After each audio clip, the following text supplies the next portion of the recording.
এই ব্রিজের রেলিং এর উপর আর তাকিয়ে আছি কালো ছায়ার ভিতরে জ্বলতে থাকা তারাগুলোর দিকে আর কথা বলছি আমার বোনের সাথে। আপুরে, আমিও আসছি তোর কাছে।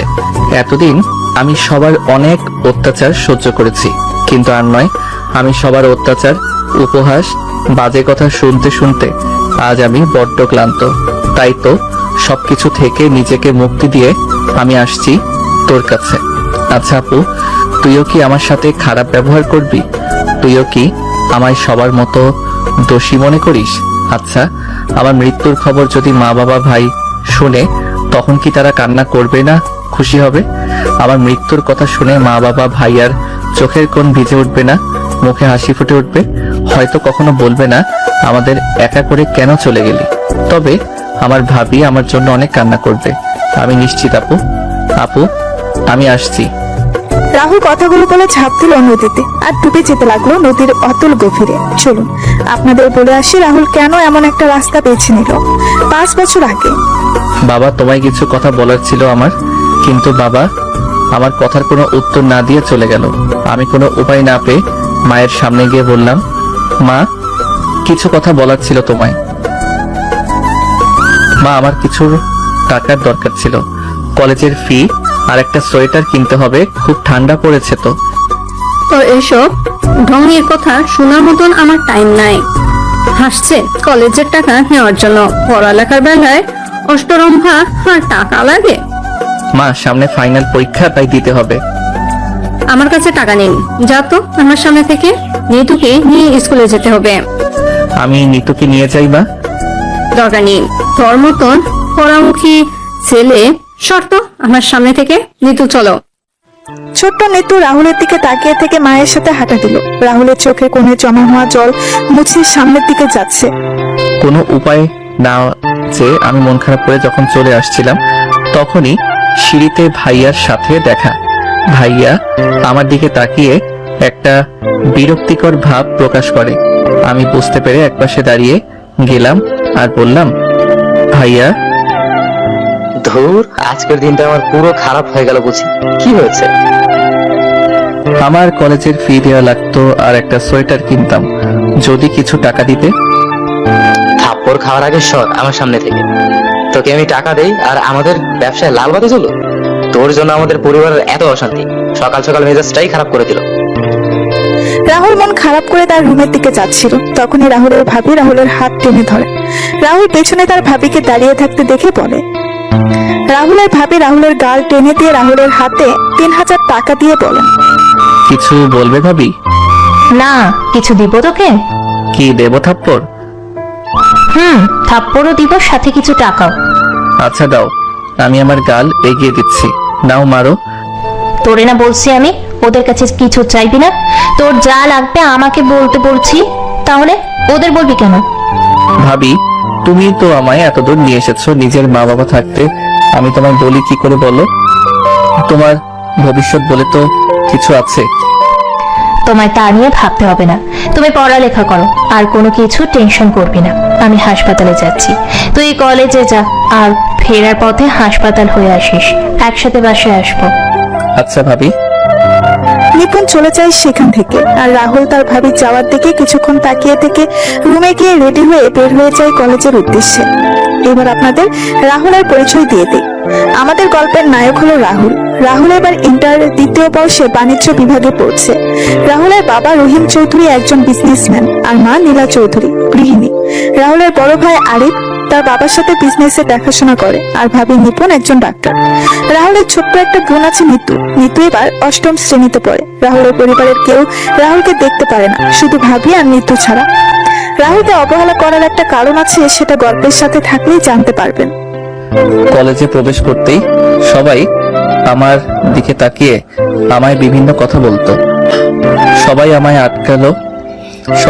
আটকলো, অপয়া বলে ডাকতো। সবার কথা সহ্য করতে করতে এগুলো এখন আমার গায়ে সয়ে গেছে।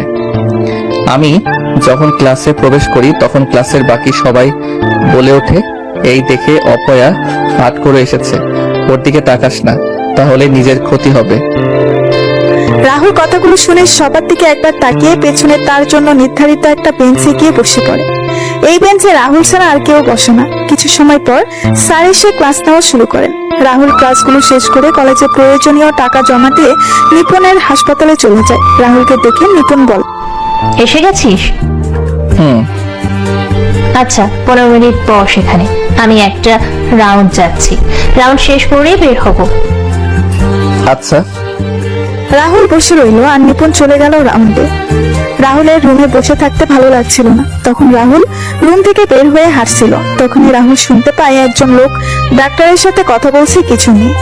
রাহুল একটু সামনে এগিয়ে গিয়ে শুনতে পায় একজন লোক বলছে সে এত তাড়াতাড়ি বি পজিটিভ রক্ত কোথায় পাবে। ডাক্তারের পায়ে ধরে বলছে রক্তের ব্যবস্থা করতে, কিন্তু ডাক্তার বারবার বলছে তাদের ব্লাড ব্যাংক নেই। রাহুল পাশে দাঁড়িয়ে দেখতে পেল একটা ছোট্ট ছেলে দাঁড়িয়ে আছে। তখন রাহুল সামনে গিয়ে, আচ্ছা আমি রক্ত দিতে রাজি আছি। আর ডাক্তার, আমার রক্তের গ্রুপ বি পজিটিভ। রাহুলের কথা শুনে ডাক্তার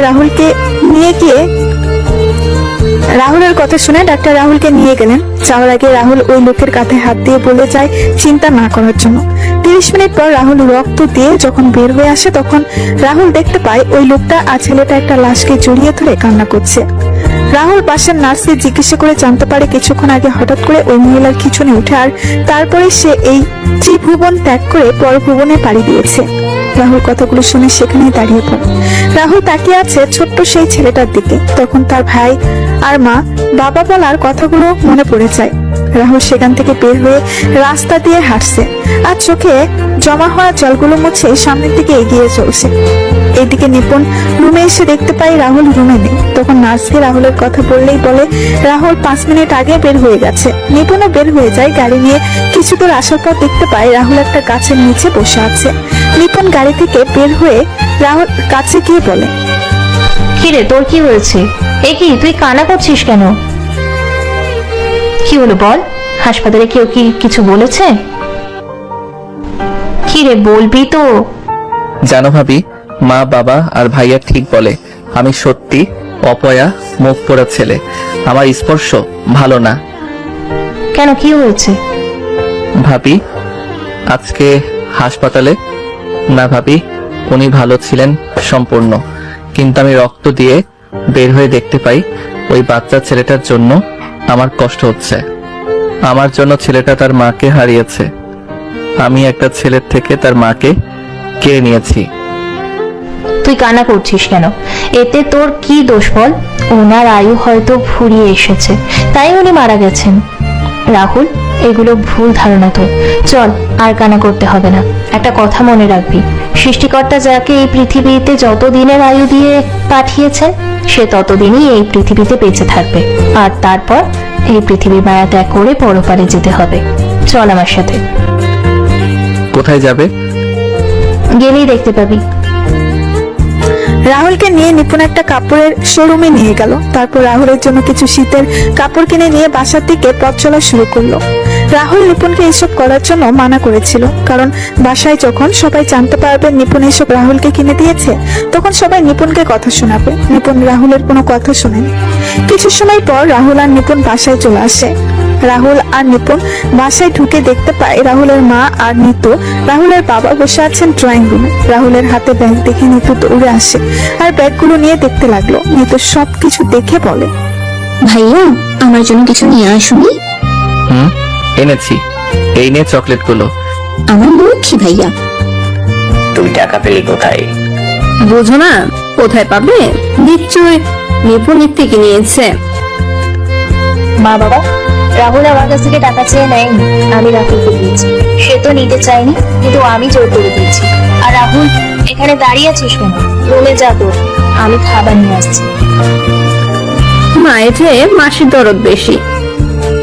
হ্যাঁ মা, মা যদি নিজের ছেলেকে সহ্য করতে পারে না তাহলে মাসির তো দরদ তো বেশি হবে।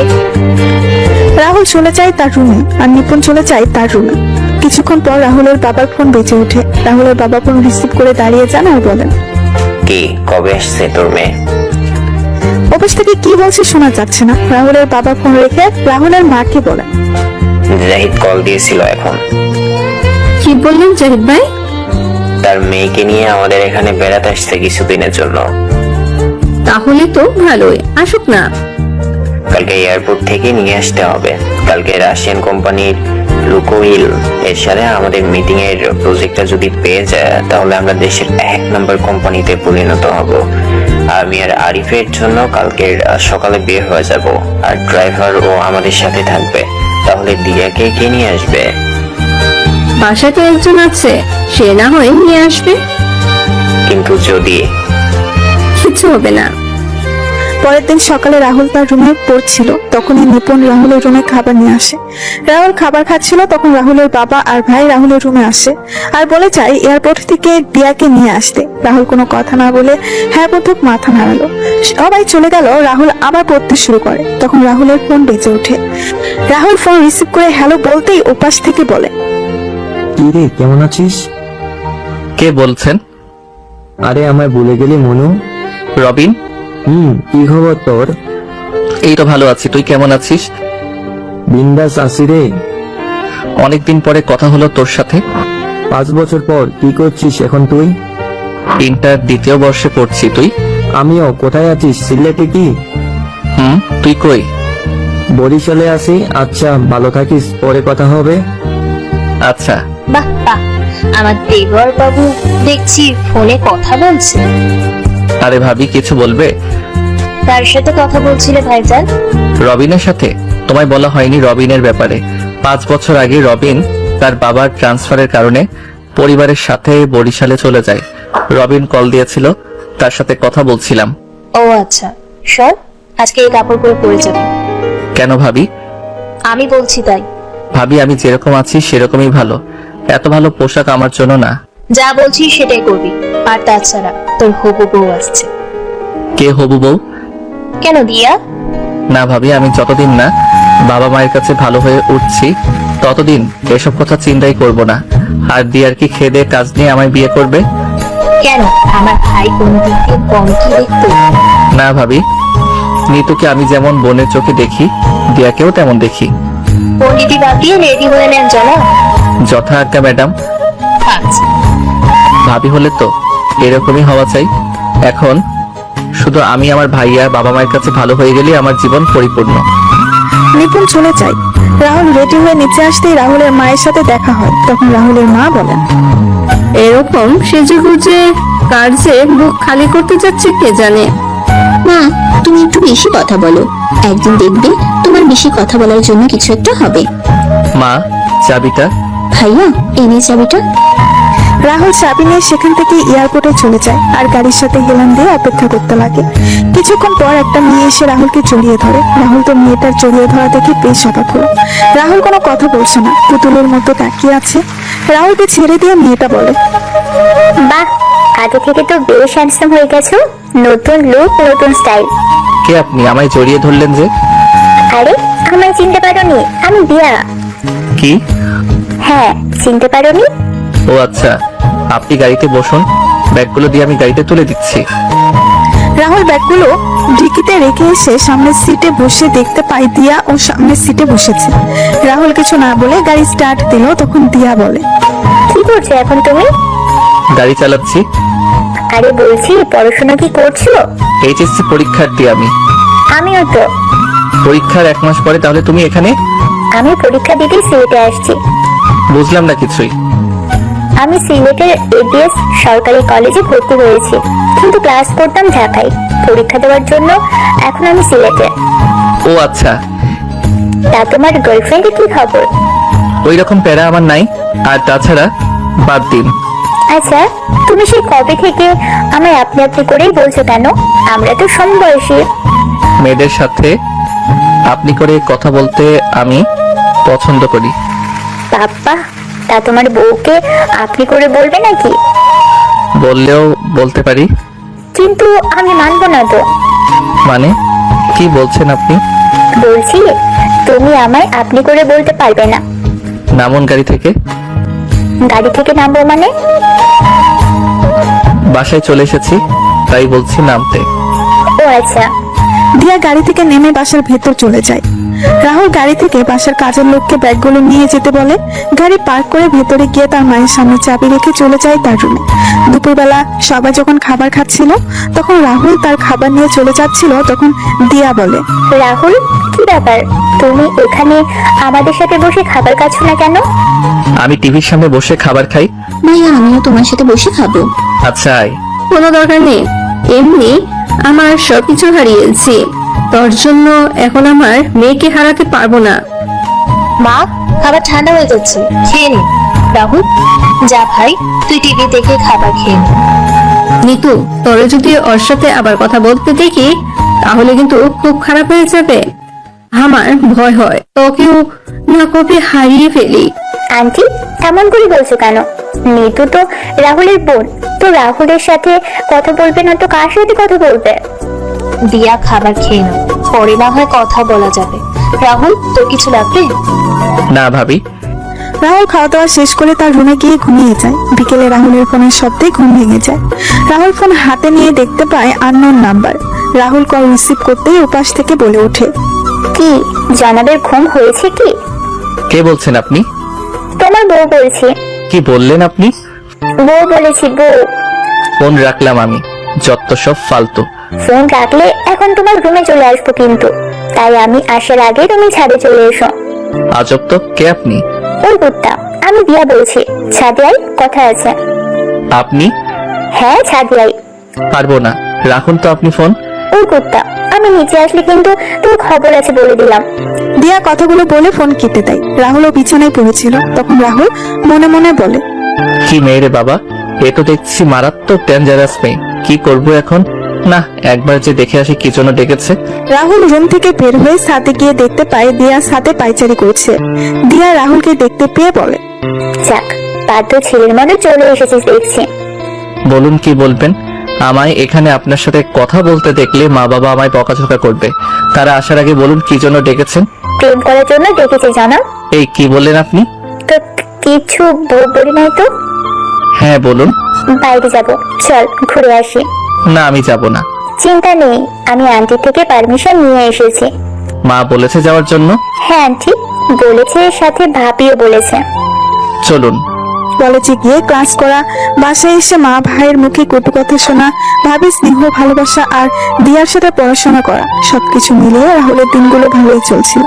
এভাবেই কিছুদিন চলে যায়। রাহুল আর দিয়ার পরীক্ষার দিন চলে আসে। রাহুল তার বাবা মায়ের কাছে গিয়ে পায়ে স্পর্শ করতে গেলে তার মা বাবা সরে যায় সেখান থেকে। রাহুল তার ভাইয়ের দিকে এগিয়ে যেতেই তার ভাইয়া চলে যায়। রাহুল উপরের দিকে তাকিয়ে একটা হাসি হেসে ভাবির কাছে গিয়ে ভাবির পায়ে স্পর্শ করতে গেলেই ভাবি রাহুলকে থামিয়ে দিয়ে বলেন, আমি আশীর্বাদ করি ভাই, তোর পরীক্ষা যেন ভালো হয় এবং তুই যে মানুষের মতো মানুষ হতে পারিস। পোড়ামুখ ছেলে আবার মানুষ হবে? বৌমা, এসব কথা অপয়া ছেলেদের জন্য না, এগুলো যোগ্য মানুষকে বলতে হয়।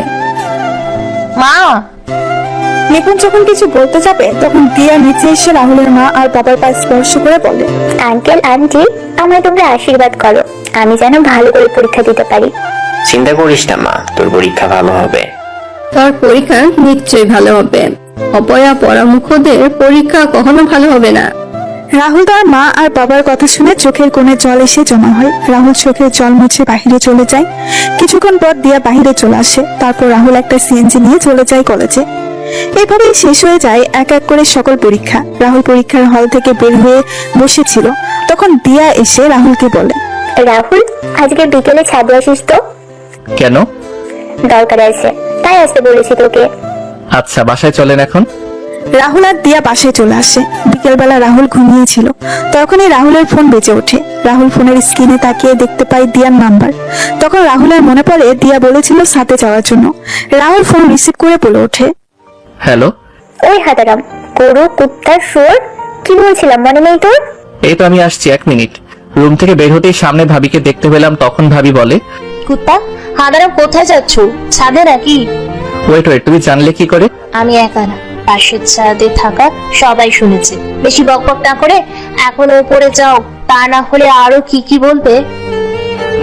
যাচ্ছি। By the way, best of luck. কিন্তু কেন ভাবি? সেটা না হয় ছাদে গেলেই জানতে পারবি। রাহুল মাথা চুলকাতে চুলকাতে ছাদে চলে যায়। রাহুল ছাদে গিয়ে দেখতে পায় দিয়া রাগী চোখে ছাদের দরজার দিকে তাকিয়ে আছে। রাহুল দিয়ার এমন রাগী চেহারার দিকে তাকিয়ে ভয়ে ভয়ে দিয়ার সামনে যায়। দিয়া রাহুলকে দেখতে পেয়ে বলে ওঠে, চোখ বন্ধ কর। কেন? চোখ বন্ধ করতে বলছি না? উফ, এত কথা বলিস কেন? আচ্ছা করলাম। দিয়া রাহুল কথা শুনে চোখ বন্ধ করে দাঁড়ায়। তখন দিয়া তার পেছন থেকে ফুল বের করে রাহুলকে চোখ খুলতে বলে। দিয়া বলা শুরু করে, আমি তোমার সঙ্গে তোমার জগতে চিরকালের জন্য থেকে যেতে চাই। আমার দুনিয়ায় শুধুমাত্র তোমারই অস্তিত্ব রয়েছে। তোমার মুখে হাসি ফোটানোর জন্য সমস্ত কিছু করতে রাজি আছি আমি। এই খোলা আকাশ, এই দিনের আলোয় আলোকিত সকলের সামনে বলতে আমার লজ্জা করছে না যে আমি তোমার ভালোবাসার জন্য উন্মাদ। I love you Rahul. দিয়া চোখ বন্ধ করে এক নিঃশ্বাসে কথাগুলো বলে রাহুলের কোনো রেসপন্স না পেয়ে অল্প কিছু সময় ধীরে ধীরে চোখ খুলে সামনের দিকে তাকায়। তখন দিয়া দেখতে পায় রাহুল সেখান থেকে সরে গিয়ে ছাদের এক পাশে দাঁড়িয়ে আছে। দিয়া সেখান থেকে উঠে রাহুলের পাশে গিয়ে বলে, কি হলো, তুমি ওখান থেকে এখানে চলে এলে যে? কোনো উত্তর দিলে না যে? দেখুন, আপনি ভুল করছেন। আপনি মনে মনে যা চিন্তা করেছেন সেটা কোনোদিনও সম্ভব না। মানে রাহুল, কি বলছো তুমি? হ্যাঁ, আমি ঠিকই বলছি।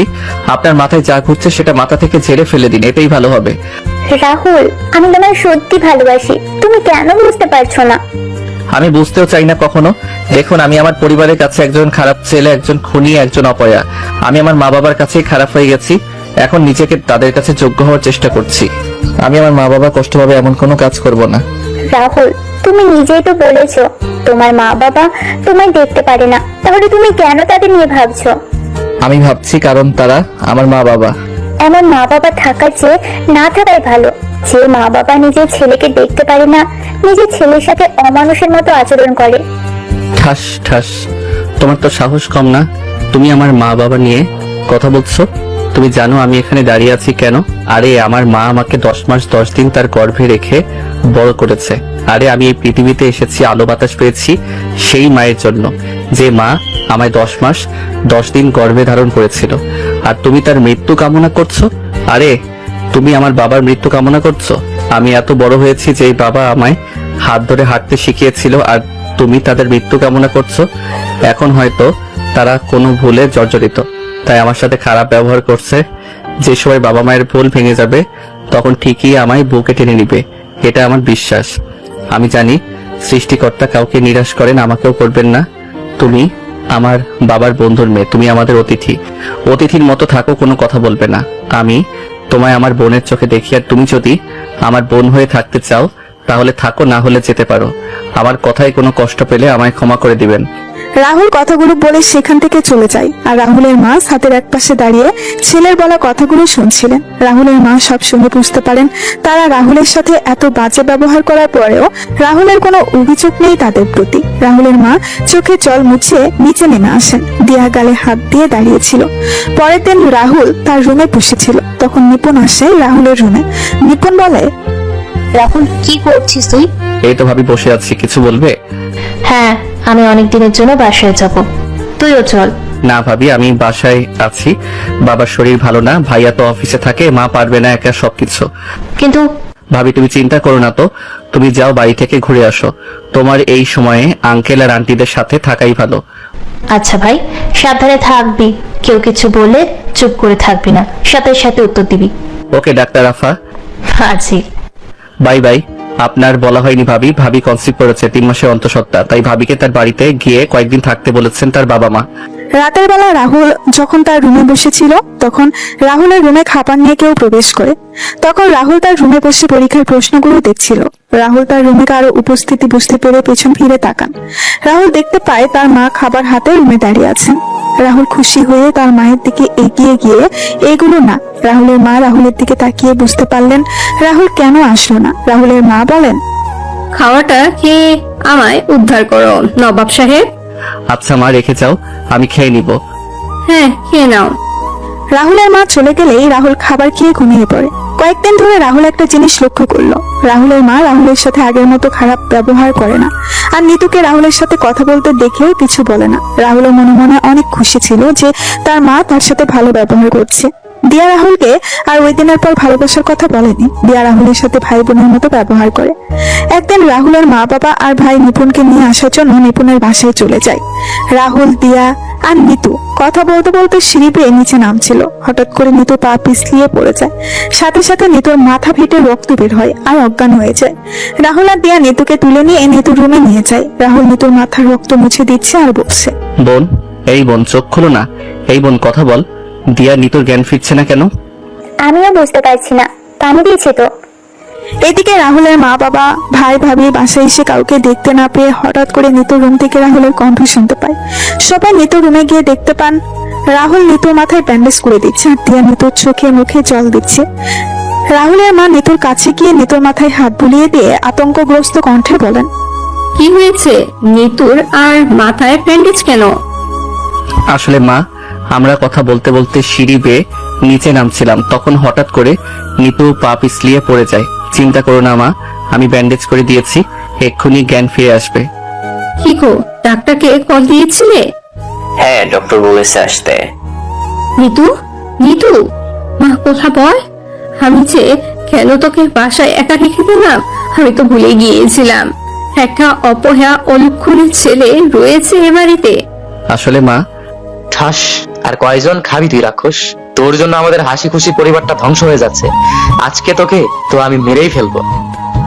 আরিফ কথাগুলো বলে রাহুলকে মারতে লাগলো আর রাহুল বলছে, ভাই আমার কথাটা শোনো, আমি কিছু করিনি।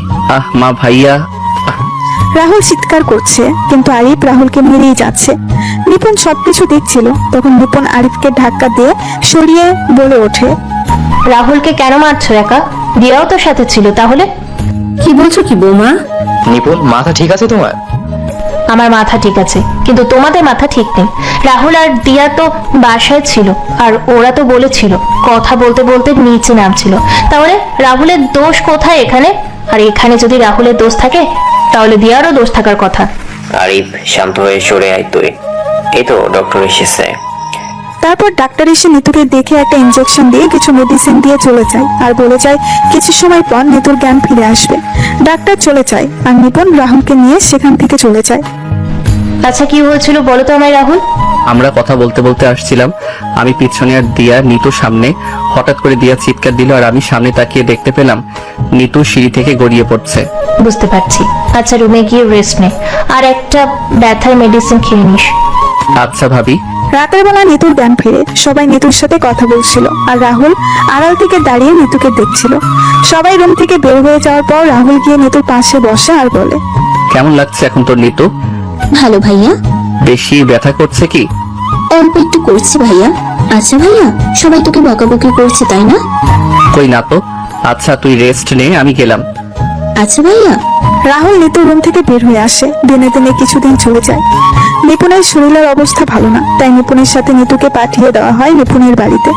রাহুল তার রুমে বসে মোবাইলে গেম খেলছিল। তখনই দিয়া রাহুলের রুমে আসে আর বলে, কি করছিস তুই? গেম খেলছি। কোনটা খেলছিস? Call of Duty. ও, ভালোই হলো। কেন? আমি ফোনের স্ক্রিনে তাকিয়ে বললাম, আমি গেম খেলার সময় ফোনের স্ক্রিন থেকে চোখ সরাই না। বুঝতে পারবে একটু পরে। কি বুঝবো? আজকে কি স্পেশাল কোনো কিছু আছে? অনেক স্পেশাল খাবার আছে। তাহলে তো ভালোই। কিছু সময় পর রাহুল তার রুমের মাটিতে রক্তাক্ত অবস্থায় পড়ে আছে আর সামনে দাঁড়িয়ে আছে রাহুলের মা বাবা, বড় ভাই আর দিয়া।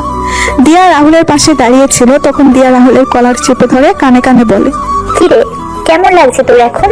বলেছিলাম না স্পেশাল খাবার আছে, এই দেখ স্পেশাল খাবার দিয়ে দিলাম তোকে। তোকে নিজের বোন মনে করতাম আর তুই কি করলি এটা? আঙ্কেল, আন্টি, ভাইয়া, দেখছো রাহুল কি বলছে? আমি এখন এমুক নিয়ে কোথায় যাব? রাহুলের মা গিয়ে দিয়াকে বুকের সাথে জড়িয়ে ধরে শান্ত করতে লাগলেন আর রাহুল বলে, মা বাবা ভাইয়া বিশ্বাস করো, আমি ওর সাথে এমন কিছু করিনি। আমি তো দিয়াকে নিজের বোন মনে করি, তাহলে আমি এমনটা করতে যাব কেন? তোর মতো কুলাঙ্গার ছেলে জন্ম দেওয়া আমার সবচেয়ে বড় ভুল হচ্ছিল, যার মাসুল আমি তোর জন্মের পর থেকে পেয়ে আসছি আর পেয়েও যাব। মা, দশটাস, আর কোনো কথা বলবি না তুই। এখনই আমার বাসা থেকে বের হয়ে যা। তোর মতো ছেলে আমাদের কোনো দরকার নাই। আজকে থেকে আমি তোকে তেজ্য পুত্র করলাম। আজকের পর থেকে আমার একমাত্র ছেলে আরিফ। আরিফ ছাড়া আমার কোনো ছেলে নেই। বাবা আমার একটা কথা তোমরা শোনো, তারপর না হয় আমায় যা বলার বলো। শুনতে পাসনি বাবা কি বললো? এখন ওই বাসা থেকে বের হয়ে যা। মাটি থেকে কোনো রকমে উঠে আমি মায়ের পায়ের কাছে গিয়ে মায়ের পা জড়িয়ে ধরে বললাম, মা তুমি বিশ্বাস করো আমি এমন একটা কাজ করব। আমি এতদিন তোমাদের সাথেই ছিলাম, তোমাদের আদর্শে বড় হয়েছি। মা বিশ্বাস করো আমি এমন কাজ করি না। হাহি, এই ধর্ষণকারীকে আমার পা থেকে নিয়ে যা। আমার ঘরে আমার ছোট আরেকটি মেয়ে আছে, বলা তো যায় না এমন ধর্ষণকারী কখনো কি করতে পারে। মা একদিন ঠিকই বুঝবে, কিন্তু সেদিন আফসোস করবে তোমরা। কিন্তু তোমরা এটা মনে রেখো তোমাদের উপর আমার কোনো অভিযোগ নেই। দিয়া, সৃষ্টিকর্তার নামে কেউ একজন উপরে আছেন, সবাইকে মিথ্যা বললেও তাকে কেউ মিথ্যা বলতে পারে না। যে যার যার পাপের শাস্তি এই পৃথিবীতে পাবে, এটাই কিন্তু বিধির বিধান। আরিফ নিয়ে যায় এই কুলাঙ্গারকে। রাহুলের মায়ের কথা শুনে রাহুলের বড় ভাই রাহুলকে টেনে হিঁচড়ে বাসা থেকে বের করে গেটের বাইরে বের করে দিল। রাহুল তার ভাইয়ের পা জড়িয়ে ধরেছিল, কিন্তু আরিফ রাহুলকে লাথি দিয়ে ফেলে বলে, এই বাড়ির ধারের কাছেও যেন তোকে না দেখি। রাহুল মাথা নিচু করে কান্না করছে। রাহুলের হাত পা ফেটে মাথা থেকে রক্ত পড়ছে। রাহুল কি করবে বুঝতে পারছে না। কোনো উপায় না পেয়ে রাহুল একটা ব্রিজের সামনে এসে দাঁড়ায় আর আকাশের অন্ধকারাচ্ছন্ন তারাদের দিকে তাকিয়ে আছে। আইরে জীবন, নিজের মা বাবাও আমায় বিশ্বাস করে না, নিজের বড় ভাইও আমায় দূরে ফেলে দিল। আমাকে চলে যেতে হবে এই নিষ্ঠুরতম মানুষ ও পৃথিবী ছেড়ে, যেখানে এরকম কিছু থাকবে না। আমায় ছাড়া যদি সবাই ভালো থাকে তাহলে থাকুক না, আমি কেন তাদের অসুবিধার কারণ হব? 7 বছর পর এবার চলুন আমরা ঘুরে আসি রাহুলের বাড়ি থেকে। রাহুলের বাবা মা, নিতু, ভাই ভাবির সামনে কেউ একজন বসে আছে আর চারপাশে তাকাচ্ছেন। তখন লোকটা বলে, আচ্ছা, বাসার সবার সাথে কথা হইলো, সবাই এখানে আছো, কিন্তু রাহুল কই? রাহুলকে ডেকে আনো তোমরা। রাহুল সহ তোমাদের কিছু বলার আছে আমার, আর সবার জন্য সারপ্রাইজ আছে। মামা, ভাইয়া তো নেই, তাহলে ভাইয়া আসবে কি করে? নেই মানে? কোথায় গিয়েছে রাহুল? বাসায় না থাকলে কল দিয়ে বলো বাসায় আসতে, আমি এসেছি দেশে। কি করে কল দিব মামা? কল দিলে ফোনের রিং বেজে যাবে, কিন্তু কেউ তো রিসিভ করবে না। ফোন রিসিভ করে কথা বলার মানুষটাই যে ফোন রেখে দূরদেশে চলে গেছে। কি বলছো কি বৌমা? আপু, দুলাভাই, বৌমা, কি বলছো এসব? সবাই নিশ্চুপ হয়ে আছে, কোনো কথা বলছে না। তখন কামাল খান বলেন, কি হলো, কিছু বলছো না যে? সবাই চুপ কেন? মামা, আসলে রাহুল আর আমাদের মাঝে বেঁচে নেই। রাহুল মারা গেছে, আজকে 7 বছর হলো। মারা গেছে মানে? আমায় তো কিছু বলোনি তোমরা। রিপন, কি হয়েছিল রাহুলের? আসলে মামা, আমি তখন আমার বাবার বাসায় ছিলাম, তারপর ফোন পেয়ে এখানে আসি। আর এখানে এসে জানতে পারি হঠাৎ একদিন পুলিশ একটি অর্ধগলিত লাশ নিয়ে বাড়িতে আসে আর বলে লাশের সাথে মানি ব্যাগ থেকে একটা আইডি কার্ড পেয়েছে, যার নাম রাহুল। একদিন দিয়ে ভালোই হয়েছে, রাহুল মারা গেছে, না হলে আরো কষ্ট পেয়ে মরতে হতো। ছেলেটা তার জীবনে যে অবহেলা পেয়েছে, বেঁচে থাকলে হয়তো আরো অবহেলা কষ্ট পেতে হতো। কষ্ট পেয়ে মরতে হলো মানে? মামা, বড় অপর মৃত্যুর জন্য সবাই রাহুলকে অপমান করত, মারধর করত। আমার শ্বশুর শাশুড়ি তো তার ছেলেকে অপয়া, মুখ পোড়া, আরো কত কিছু বলে অপমান করত। আর আমার স্বামী তো উঠতে বসতে রাহুলকে মারধর করত। আমি এদের না দেখলে বিশ্বাস করতে পারতাম না একজন বাবা মা ভাই কতটা অমানুষ হতে পারে। নিপার মৃত্যু হয়েছে মানে? আপু, দুলাভাই, তোমার নিপার লাশ পেয়েছো কি কখনো? মেয়ের লাশ পাবো কি করে বল? মেয়ের লাশটা যে নদীর স্রোতের সাথে ভেসে গেছে। ওই দিন যদি ওই মুখ পোড়া ছেলেটার সাথে না যেত, তাহলে হয়তো আমার বড় মেয়েটাকে হারাতে হতো না। আচ্ছা, নিপা, ভিতরে আয় তোরা। কামাল খানের মুখে নিপা নাম শুনেই সবাই বেশ অবাক হয়ে যায়। সবাই কামাল খানের দিকে এবং সদর দরজার দিকে তাকাচ্ছে। কিছু সময় পর সবাই দেখতে পায় নিপার চোখে জল মুছতে মুছতে তার মামি ও কয়েকজন ভেতরে প্রবেশ করে। নিপার চোখে জল মুছে তার মামার সামনে এসে দাঁড়ায়। তখন রাহুলের মা বলেন, ভাই, এই তো আমাদের নিপা। হ্যাঁ, আমাদের নিপা। ভাই, তুই বেঁচে আছিস? কথাটা বলে রাহুলের মা বাবা যখন নিপার সামনে এসে নিপাকে জড়িয়ে ধরবে, তখন নিপা তাদের হাতের ইশারায় থামিয়ে দিয়ে বলে, কে আপনারা? আমি আপনাদের চিনি না। মামা, চলো এখান থেকে। মা, তুই কি বলছিস এসব? আমরা তোর বাবা মা, আমাদের চিনতে পারছিস না তুই? কোনো খুনিদের সাথে আমার কোনো সম্পর্ক নেই। আমি এখানে এসেছিলাম আমার ভাইয়ের সাথে দেখা করার জন্য, কিন্তু আমার ভাই যখন এখানে নেই, তখন এখানে থেকে আমার কোনো লাভ নেই। আপু, কি বলছিস এসব? এটা তো তোর বাড়ি, এই বাড়ি ছেড়ে কোথায় যাবি তুই? তোদের মতো খুনিদের সাথে আমার কোনো সম্পর্ক নেই। এই বাড়ি আমার না। যে বাড়িতে তোদের মতো খুনিরা বাস করে সেই বাড়ি কখনো আমার হতে পারে না। নিপা, শান্ত হ মা তুই। মামা, এরা তিনজনে মিলে আমার ভাইটাকে মেরে ফেলেছে। আমি কি করে শান্ত হব তুমি বলতে পারো মামা? যে ভাইয়ের কারণে আমি এখন এই পৃথিবীতে বেঁচে আছি, আজ সেই ভাই এই পৃথিবীতে বেঁচে নেই। আমি সবাইকে বলেছিলাম রাহুলের কথাগুলো শোনার জন্য, কিন্তু রাহুলের কথাগুলো শোনেনি। উল্টো রাহুলকে অপমান করতো এরা। ছেলেটাকে বিনা দোষে ছোটবেলা থেকে অবহেলা অপমান করে এসেছে সবাই। একটা বাইরের মেয়ের কথা শুনে রাহুলকে আঘাত করে রক্তাক্ত অবস্থায় বাসা থেকে বের করে দিয়েছে এরা। তুমি কে? আপু, আমি আপনার ছোট ভাই আরিফের স্ত্রী। সত্যি একজন মা যে এত পাষাণ হতে পারে সেটা আমি তোমায় না দেখলে বুঝতেই পারতাম না। যে ছেলেটাকে 10 মাস 10 দিন নিজের শরীরে বহন করলাম, সেই ছেলের সাথে অমানুষের মতো ব্যবহার করলে তুমি। ছি মা, ছি। রাহুলের মা বাবা মাথা নিচু করে বসে আছেন, কোনো কথা বলছেন না। নিপা আবার বলে ওঠে, মামা তুমি এখানে থাকবে এখনো? আমি গেলাম, তুমি আসো। মা, তুই আমাকে ছেড়ে যাস না। তোকে এতদিন পরে ফিরে পেয়েছি, তোকে আর হারাতে দিব না। আমাকে এখানে রাখতে হলে আমার ভাইকে ফিরিয়ে আনতে হবে আপনার। পারবেন আনতে? আপনি জানি পারবেন না, তাই আমাকে আটকে রাখার কোনো বৃথা চেষ্টা করবেন না আপনি। আসি আমি। নিপা বের হয়ে চলে যায় বাসা থেকে। রাহুলের মা বসে পড়েন মাটিতে আর কান্না করতে থাকেন। কিছু সময় পর কামাল খান সবাইকে নিয়ে বাসায় ফিরে আসেন। রাতের বেলা নিপা বেলকনিতে রাহুলের ছোট্টবেলার ছবির দিকে তাকিয়ে আছে আর বলছে, আমাকে একা করে চলে গেলি ভাই। রাহুল, তুই না ছোটবেলায় আমায় বলতি ও, তুই তোর হাতের মুঠোয় আমার একটা আঙুল ধরে আমায় পৃথিবী ঘুরিয়ে দেখাবি? ভাই, তুই আমায় একা রেখে চলে গেলে পৃথিবী ছেড়ে। আমি তোর জন্য কিছুই করতে পারিনি রে, বড় বোন হয়ে। কিন্তু তুই ছোট ভাই হয়ে আমার জন্য অনেক কিছু করেছিস। ভাই আয় না তুই ফিরে, আমি যে তোকে খুব মিস করছি রে ভাই। এদিকে রিমি তার বান্ধবী জয়ীকে বলছে, কি ব্যাপার, কয়েকদিন যাবত ওই ছেলেটাকে কলেজে দেখতে পাচ্ছি না কেন? কার কথা বলছিস? আরে ওই যে একটা ছেলে খাবার ডেলিভারি দিয়ে যায় আমাদের বাসায় এসে। হঠাৎ করে ছেলেটার খোঁজ নিচ্ছিস কেন? প্রয়োজন তো আছেই। এদিকে রবিন ঘুম থেকে উঠে বলছে, রাজ, এই রাজ, আর কত ঘুমাবি? ওঠ এবার। হ্যাঁ বল। ওঠে তাড়াতাড়ি, 9:30 বাজে। আজকে স্যার বলেছিল 10টার আগে অফিসে গিয়ে তার সাথে কাজে যাওয়ার আগে দেখা করার জন্য। হ্যাঁ উঠছি। ওই শাল্লা পৈরারে যদি পাইতাম তাহলে। হয়েছে, আর কথা কইতে হইব না মনু। আচ্ছা মনু, মনি এমন আইতেছি। রাজ ফ্রেশ হয়ে এসে দুজনে নাস্তা করে বের হয়ে যায় অফিসের উদ্দেশ্যে। রাজ আর রনির অফিসে এসে স্যারের সাথে দেখা করে এসে দুজনেই বসে থাকে ওয়ার্ডার আসার জন্য। তখন রবিন বলে, কয়েকদিন ধরে আমাদের কলেজে যাওয়া হচ্ছে না, আর কয়েকদিন পরেই কলেজের 2য় বর্ষের ফাইনাল পরীক্ষা। কি করব কিছু বুঝতে পারছি না। চিন্তা করিস না, কালকে যাব। যত তাড়াতাড়ি সম্ভব নোট সংগ্রহ করে পড়া শুরু করে দিতে হবে রে। হ্যাঁ রে বল্টু। ডং করবি না শালা। আচ্ছা, আমার ভুল হয়েছে। আচ্ছা, তোকে দেখছি ওই সবুজ বাগানের রাস্তা ধরে 3তলা বাসার ডেলিভারি দিতে দেখা যায়। কাহিনী কি বলতো? বন্ধু, কি আর কমু ক? বল কি হয়েছে? ভাই আর বলিস না, এক বদমেজাজি মেয়ে খাবার অর্ডার করে আর অফিসে ফোন দিয়ে বলে আমাকে খাবার ডেলিভারি করার জন্য। কেন? ভাই সে অনেক কথা রে। আজকে শুক্রবার, তেমন কাজ নেই, বল কি কাহিনী? মনে পড়ে তোর 1 মাস আগে আমরা একটা রাস্তা দিয়ে আসছিলাম, তখন কয়েকটা মেয়ে বসেছিল আর আমাদের নিয়ে হাসাহাসি করে কথা বলছিল। তখন তুই আমি রেগে মেয়েদেরকে বিভিন্ন কথা বলি, তখন একটা মেয়ের সাথে ঝগড়া করি। হ্যাঁ মনে আছে তো। আচ্ছা একটু ক্লিয়ার করে বলতো মামা আমায় সবকিছু। রাজ বলে, শোন তাহলে। 1 মাস আগে।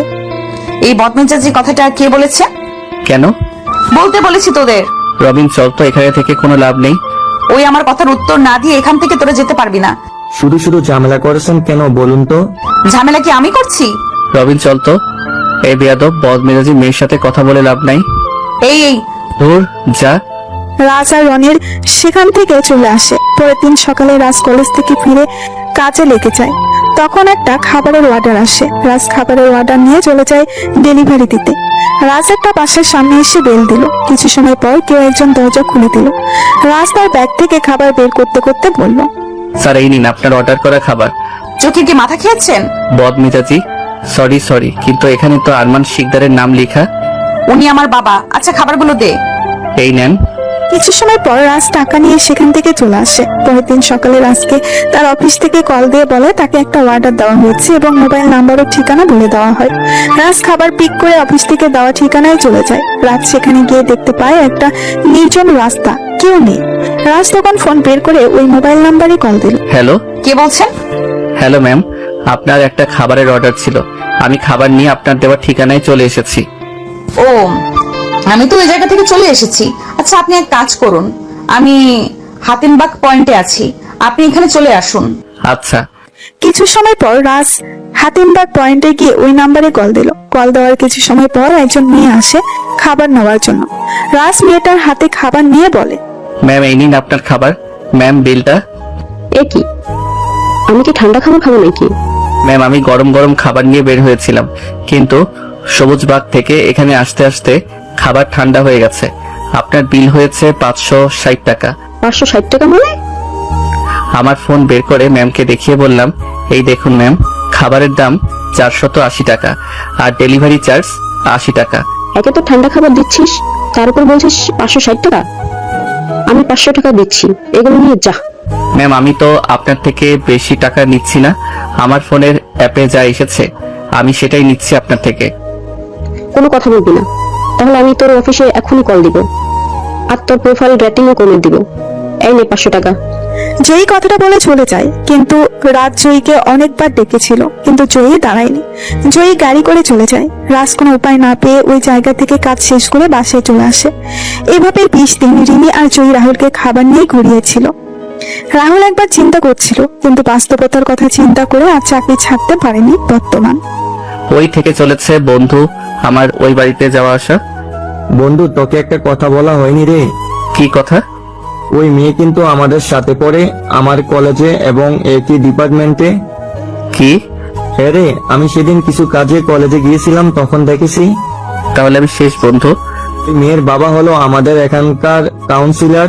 আর কোনো কি কিছু বাকি আছে? না, আজকের জন্য সংবাদ এতটুকুই। আচ্ছা, পরে কথা হবে। অর্ডার চলে এসেছে। বাই। রাজ চলে যায় রাজের কাজে, আর রবিন চলে যায় রবিনের কাছে। পরের দিন সকালে রাজ আর রবিন কলেজে চলে যায়। রাজ রবিন তার বন্ধুদের সাথে কথা বলছিল, তখন রিমি সামনে এসে বলে, ওই পান্ডা আমাদের জন্য খাবার নিয়ে আয়। কেউ কোনো কথা বললো না। তখন রিমি আবার বলে ওঠে, কিরে, কি বললাম শুনতে পাসনি? কাকে বলছেন আপনি? তোর পাশের পান্ডাকে। ওর নাম পান্ডা না, ওর নাম হলো রাজ। তো যাই হোক, কিরে শুনতে পাসনি কি বললাম? ওই তোরা চল রবিন, তুইও চল, ক্লাসের সময় হয়ে গেছে।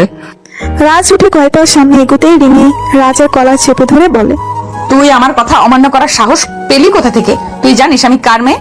মানুষের কাজেই তার পরিচয়, তাই আমি কারো পরিচয় সম্পর্কে জানতে ইচ্ছুক নই। আসি। ওই চল তোরা। বাবা, ছেলেটার কথা কি ছুরি? এক কথায় কতদিনের করা সকল কিছু উত্তর দিয়ে গেল। দাঁড়া, ক্লাস শুরু করে বের হোক, তারপর বোঝাবো ওকে। রাজ আর রবিন সকল ক্লাস শেষ করে বের হয়ে যখন মাঠ দিয়ে হাঁটছিল, তখন রিমি রাজের সামনে এসে দাঁড়ায়। রাজ রিমিকে দেখে পাশ কাটিয়ে চলে যায়। তখন রিমি ইচ্ছে করে রাজের গায়ের সাথে ধাক্কা খায় আর মা গো বলে মাটিতে পড়ে যায়। তখন রাজ কিছুটা রেগে বলে, আচ্ছা, আপনি আমায় অযথা হয়রানি করছেন কেন বলুন তো? ছোট লোকের বাচ্চা, তোর তো সাহস কম না, তুই আমাকে রাগ দেখাচ্ছিস? রাজ থাপ্পড়টা খেয়ে মাথা নিচু করে নিল। তখন রিমি আবার বলে উঠল, তুই আমার সম্পর্কে না জেনে আমার সাথে বেয়াদবি করেছিস। ওই দিন আমাকে বাজে কথা বলেছিস, জানিস আমি চাইলে তোকে এই কলেজ এবং শহর ছাড়া করতে পারি।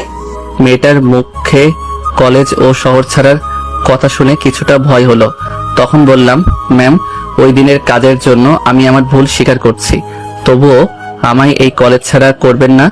আমাকে যে নিজেকে প্রতিষ্ঠিত করতে হবে, ভবিষ্যতে আমি আর আপনার সাথে কখনো কোনো বেয়াদবি করব না ম্যাম, আপনি আমায় দয়া করুন।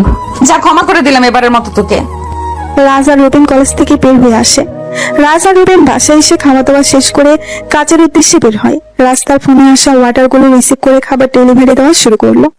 রাত তখন ঘড়ির কাঁটায় 10টা। তখন রাজের ডিউটি শেষ।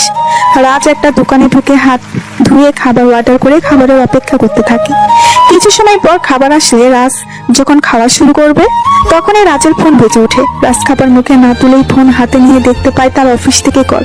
রাজ ফোন রিসিভ করে বলে, হ্যালো, ওপাশ থেকে কি বলেছে কিছু শোনা যাচ্ছে না।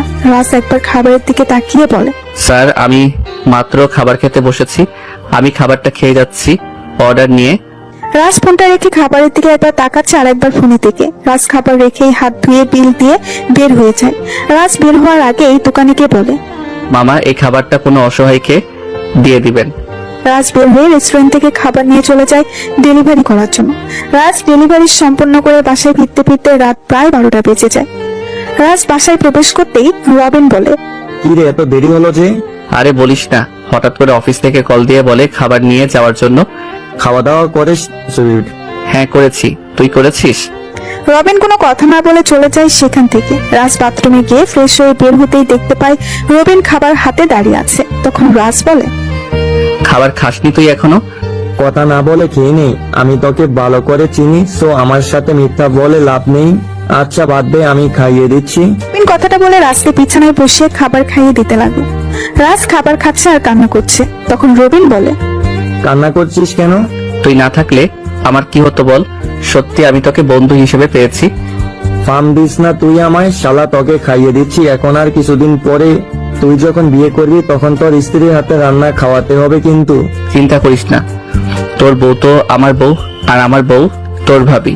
শালা আগের মতো শিয়ানা রয়ে গেলি তুই। দুই বন্ধু আর কিছু সময় কথা বলে ঘুমিয়ে পড়ে। পরের দিন সকালে রবিন কিছু কাজে তার পরিবারের সাথে দেখা করার জন্য তার বাড়িতে চলে যায়। আর রাজ দাঁড়িয়ে আছে গাড়ির জন্য। রাজ একবার রাস্তার দিকে আর একবার আকাশের দিকে তাকিয়ে বলছে, দূর ছাতাটা নিয়ে আসলাম। এই বৃষ্টি মৌসুমে কখন যে বৃষ্টি কোন দিক হতে এসে আক্রমণ করবে বলা যায় না। ইস, এখন যদি শীতকাল হতো তাহলে কতই না ভালো হতো। ওই এটা কি করলি তুই? প্রতিশোধ নিয়েছি। কিসের? দেখতে পাচ্ছেন না কিসের প্রতিশোধ নিয়েছি? বুঝতে পারছেন না কিছু? বলছি শুনুন তাহলে। রাজ যখন রাস্তার পাশে দাঁড়িয়েছিল গাড়ির জন্য, তখন রিমি ওই রাস্তা দিয়ে যাচ্ছিল। রিমি রাজকে দাঁড়িয়ে থাকতে দেখে ইচ্ছে করে রাস্তার পাশে জমে থাকা পানিতে চাকা নামিয়ে রাজের শরীরে কাদা ছিটিয়ে দিল। রাজও পাশে পড়ে থাকা ইটের টুকরো তুলে রিমির গাড়িতে ছুঁড়ে মারে আর গাড়ির পেছনের গ্লাস ভেঙে যায়। রাজ বলছে, বেশি কথা বললে কিন্তু এই কাদা মাখা শরীরে জড়িয়ে ধরবো। এই ইয়াক, দূরে যা। দুইজনে যখন ঝগড়া চলছিল তখন রাজ আর রিমি কয়েকজন লোকের চিৎকার শুনতে পায়। রাজ ও রিমি লোকদের দিকে তাকিয়ে কিছু বুঝতে পারে না। তখন রাজ আর রিমি রাস্তার দিকে তাকায়। তখন রাজ রিমিকে রাস্তা দিয়ে সরিয়ে দৌড় দিল। রিমি নিজেকে সামনে নিয়ে রাজের দিকে ফিরে কিছু বলতে যাবে, তখন রিমি দেখতে পায় রাজ রাস্তার মাঝ দিয়ে দৌড়াচ্ছে আর উল্টো দিক থেকে গাড়ি আসছে। গাড়ি যখন রাজের খুব কাছাকাছি তখন রিমি কানে হাত দিয়ে চোখ বন্ধ করে নেয়। কিছু সময় পর রিমি চোখ খুলে সামনে তাকিয়ে দেখতে পায় রাস্তায় অনেক লোক জড়ো হয়ে আছে। রিমিও সেখানে গিয়ে দেখতে পায়। সেখানে গিয়ে ভিড় ঠেলে ভেতরে যেতেই দেখতে পেলাম রাজ একটা বাচ্চা ছেলের সাথে কথা বলছে। কিছুক্ষণ সময় পর বাচ্চার মা এসে রাজকে ধন্যবাদ দিয়ে বাচ্চাটাকে নিয়ে যায়। রাজ আমাকে দেখতে পেয়ে আমার সামনে এসে বলে, সরি, আপনাকে তখন আমার কাদা মাখতো হাত দিয়ে ধাক্কা দেওয়ার জন্য। আসলে বাচ্চাটা তখন রাস্তা চলে এসেছিল, যার জন্য আচ্ছা ঠিক আছে, আমি তেমন কিছু মনে করিনি। রিমি দেখতে পায় রাজের হাত এবং মাথা ফেটে গেছে। তখন রিমি বলে, তোমার তো রক্ত পড়ছে, তুমি হাসপাতালে চলো। আরে তেমন কিছু হয়নি, এইগুলো তো সামান্য। আগে কত, বাদ দিন, আসি আমি, আর আপনিও ফ্রেশ হয়ে নিবেন। তো আরে আজব মানুষ তো, বলছি না রক্ত পড়ছে, তাহলে এত কথা কেন বলছো? চলো তো আমার সাথে, চলো। আরে কোনো কথা নয়। কিন্তু আমার শরীরে তো ময়লা, আপনার গাড়ি তাহলে ময়লা হয়ে যাবে তো। আমার কাছে একজন মানুষের জীবনের মূল্য অনেক বেশি, গাড়ির মূল্য না। ওঠো গাড়িতে। রাজ আর কোনো কথা বলল না। রিমি রাজকে গাড়িতে বসিয়ে চালানো শুরু করলো। হাসপাতালে এসে রাজের হাত এবং মাথায় ব্যান্ডেজ করিয়ে রাজকে নিয়ে বের হয়। তখন রাজ বলে, আপনার তো আমার জন্য অনেক টাকা খরচ হয়ে গেল, আমি আপনাকে মানা করলাম, আপনি শুধু শুধু এত কি? তো কি হয়েছে?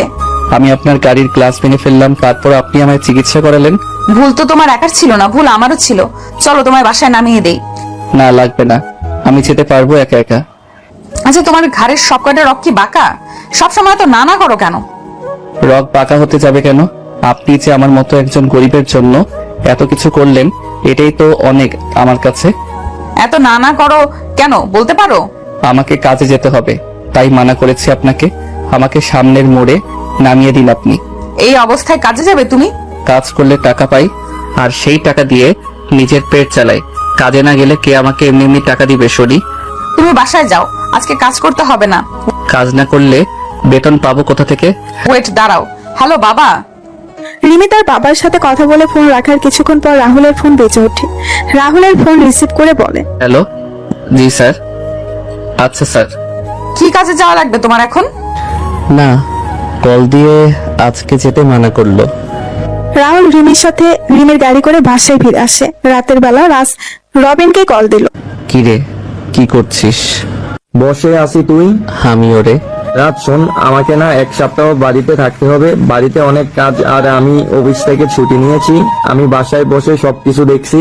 আচ্ছা, আঙ্কেল আর আন্টি কেমন আছে? বাবা মা ভালোই আছে। আচ্ছা, পরে কথা হবে।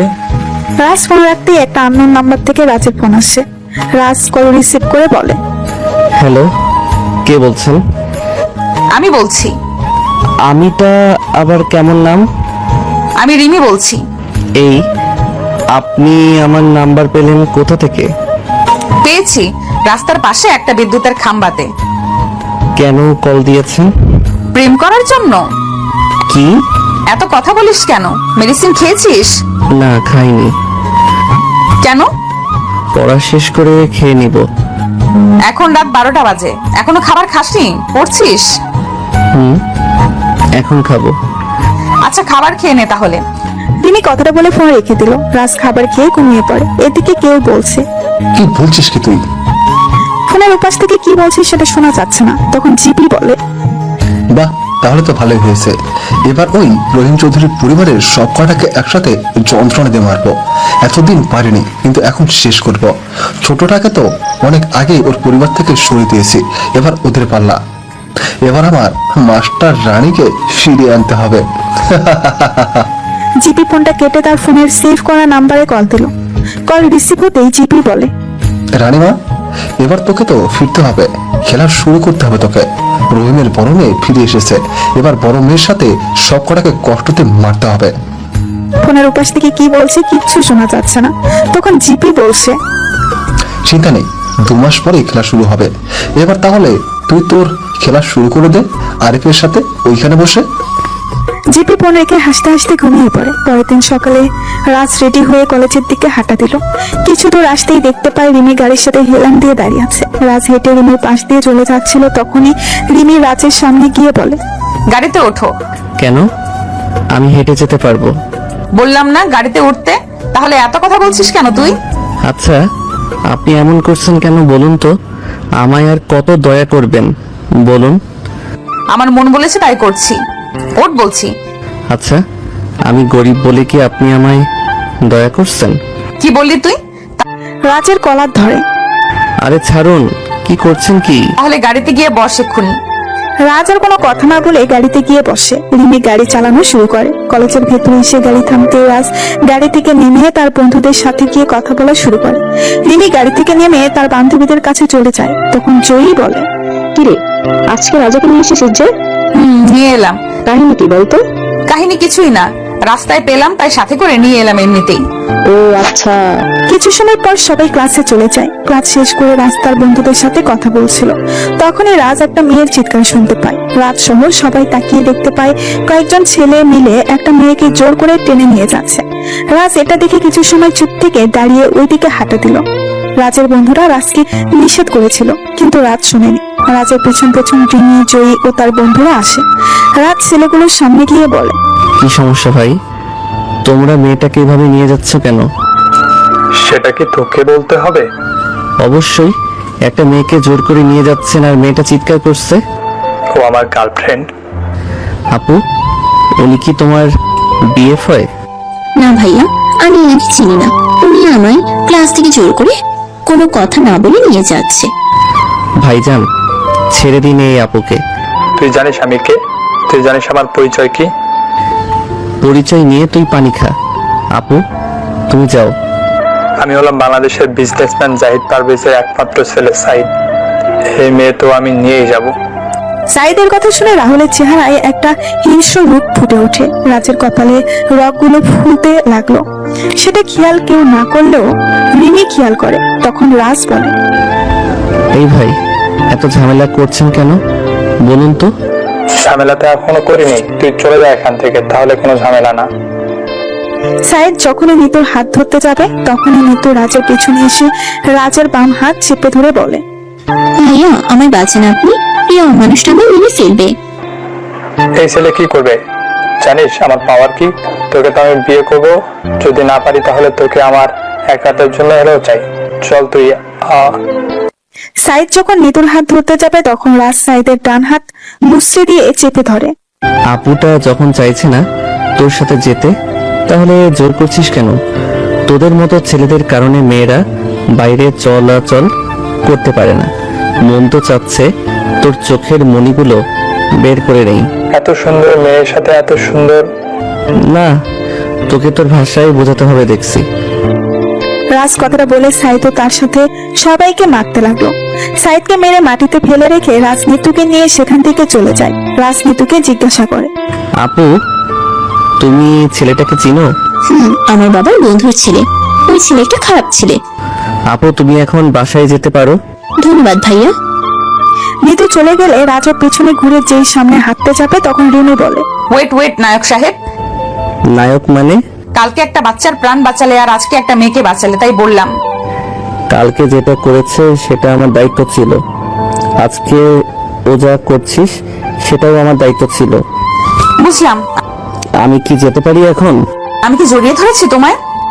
রাজ পাশ কাটিয়ে সামনের দিকে হাঁটা দিল আর মনে মনে বলে, এই মেয়ের মাথায় সমস্যা আছে নিশ্চয়ই, না হলে কি সব আবল তাবল কথা বলে।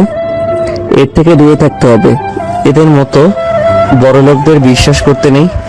এইদিকে সাইদকে তার কয়েকজন সহযোগী হাসপাতালে নিয়ে যায়। কিছু সময় পর জিপি চলে আসে হাসপাতালে আর জিজ্ঞেস করে সাইদের এমন অবস্থা কে করলো। তখন সবাই কলেজের সবকিছু খুলে বলে। হঠাৎ করে জিপি এর ফোন বেজে উঠলো। জিপি কল রিসিভ করে বলে, হ্যাঁ রানীমা বল। সাইডকে কল দিচ্ছি কিন্তু কল রিসিভ করছে না কেন? আর কাজের আপডেট কি? রানীমা তোকে যে এখনই দেশে আসতে হবে রে। সাইদ আজকে গিয়েছিল মিতুর কলেজে, কিন্তু একটা ছেলে সাইদকে খুব বাজেভাবে মেরেছে আর ডাক্তার বলেছে সাইদ কোমায় চলে গেছে। কি? কার এত সাহস যে আমার ভাইয়ের গায়ে হাত দেয়? ছেলেটার সম্পর্কে কেউ কিছু জানে না। আর শোন, আর 1 মাস পর মাইনিং ও পাথরের সবচেয়ে বড় টেন্ডার পাস হবে। আমাদের যা করার তা এখন থেকে শুরু করতে হবে। এখন থেকে চৌধুরী কোম্পানির ধ্বংস শুরু করতে হবে এবং ওদের থেকে সবচেয়ে বড় অ্যামাউন্ট আমাদের কাউন্ট করতে হবে। আমি আসছি বাবা, কালকে সকালেই আসছি। 20 বছর ধরে এই টেন্ডারটার জন্য এত কিছু করা, এটা আমাদের পেতেই হবে। শোন মা। হ্যাঁ বাবা বলো। আমি শুনেছি একটা নতুন কোম্পানিও নাকি টেন্ডার জমা দেবে। এখন বাজেট কত হতে হবে? আমি যেমন বলি তেমন করো, এতে করে আমাদের বেশি টাকা খরচ করতে হবে না। তার জন্য তুমি একজন ইনভেস্টর প্রয়োজন, যা তোমাকে এই 1 মাসের ভিতরে খুঁজে বের করতে হবে। আর একটা কথা বাবা, পারবে তো তুমি? হ্যাঁ হয়ে যাবে, তুই কালকে এসে তুই সুসংবাদ পেয়ে যাবি। জিপি ফোনটা রেখে হাসপাতালে ওয়েটিং রুমে বসে আছে। এদিকে রানীমা তার লোকদের ফোন দিয়ে বলে, কাজে নেমে পড়ো সবাই, আমি কালকেই যেন একটা সুসংবাদ পেয়ে যাই। আমি দেশে আসছি আর ওদের টেন্ডারের সকল ইনফরমেশন আমার চাই। ওরা কত টাকা কাউন্ট করবে সেটা আমাকে জানাতে হবে। আর শোন, তোদের কাজে কেউ কোনো ঝামেলা সৃষ্টি করলে তাকে মেরে শুয়ে দিবি। এইদিকে আরিফ বাসায় এসে ফ্রেশ হয়ে নিচে গিয়ে তার বাবার সাথে খাবার টেবিলে বসে তার বাবাকে বলে, বাবা আর 1 মাস পর টেন্ডার পাস হবে, কিন্তু আমাদের টেন্ডার জমা হয়নি এখনো। কত টাকার বাজেট হবে? 6.5 কোটি টাকা, তবে খুব সাবধানে জমা করবে। জাহিদ কিন্তু আমার প্রতিদ্বন্দ্বী। জাহিদ যেন কিছুতেই জানতে না পারে এই মিটিং এর পাথরের ক্যারিং থেকে আমাদের 90% টাকা আসে। ব্যবসায়ী জগতে আমাদের শত্রুর কোনো অভাব নেই। আচ্ছা বাবা। বাবা আর 1 মাস পর রাহুলের জন্মদিন, তাই ভাবছিলাম। হ্যাঁ বৌমা করো, যা করেছি ছেলেটার সাথে আমরা, এতে করে যদি নিজের পাপের শাস্তিটা যদি কিছুটা কমে, জানি আমার শাস্তি হয়তো কমবে না কখনো। কথাগুলো বলে রাহুলের বাবার চোখের জল মুছে খাবার টেবিল ছেড়ে উঠে পড়েন আর আরিফ তার খাবার খেয়ে চলে যায়। নিপুণ তার শাশুড়ির রুমে গিয়ে বলে, মা চলুন খাবার খেয়ে নেবেন। আমার খিদে নেই বৌমা, তুমি খেয়ে নাও। মা নিজেকে আর কত এভাবে কষ্ট দিবেন? যতদিন আমার মৃত্যু না হয় ততদিন নিজেকে কষ্ট দিব এভাবে। আমি আমার ভুলের জন্য নিজের ছেলেকে হারিয়েছি, তাই নিজেকে শাস্তি দিচ্ছি। এতদিন হয়ে গেল আমার মেয়েটাও আমার সাথে কথা বলে না। আমি দেখা করতে গেলে আমার সাথে দেখা করে না। সবই আমার পাপের শাস্তি। মা চলুন খেয়ে নেবেন অল্প করে। না বৌমা, আমার খিদে নেই। নিপুণ রুম থেকে বের হয়ে সোফায় বসে কল দিল নিপার নাম্বারে। কিছু সময় পর নিপা কল রিসিভ করে বলে, হ্যাঁ নিপুণ বলো। আপু কেমন আছেন? আছি ভালোই, তুমি কেমন আছো? আছি ভালো আপু। সৌরভ কেমন আছে? ভালো আছে আপু। আপু একটা কথা বলার ছিল। হ্যাঁ বলো। আপু আপনি যদি বাড়িতে আসতেন একবার। মা বাবা খাবার খাওয়া ছেড়ে দিয়েছে, বলতে গেলে মা বাবার শরীরের অবস্থাও ভালো না। আরিফ এখনই সবকিছুর দেখাশোনা করছে। নিপুণ সবকিছু জানার পরেও তুমি কি করে বলতে পারছো আমায়? আপু কি করব বলুন, মা বাবার কষ্ট সহ্য হচ্ছে না। রাহুলকে যে আমি নিজের ছোট ভাই মনে করতাম, কিন্তু আপু আর 1 মাস পর রাহুলের জন্মদিন, আপনি আসবেন তো? দেখি, ভালো থেকো। নিপুণ কল রেখে অল্প কিছু খাবার খেয়ে ঘুমিয়ে পড়ে। পরের দিন সকালে রাজ ঘুম থেকে উঠে নাস্তা করে পড়তে বসে। পড়া শেষ করে রেডি হয়ে কলেজের উদ্দেশ্যে বের হয় বাসা থেকে। রাজ বাসা থেকে কিছু দূর আসার পর হুট করে একটা গাড়ি এসে রাজকে ধাক্কা দিল, আর রাজ গাছের গুড়ির সাথে বাড়ি খেয়ে ছিটকে গিয়ে রাস্তার পাশে পড়ে।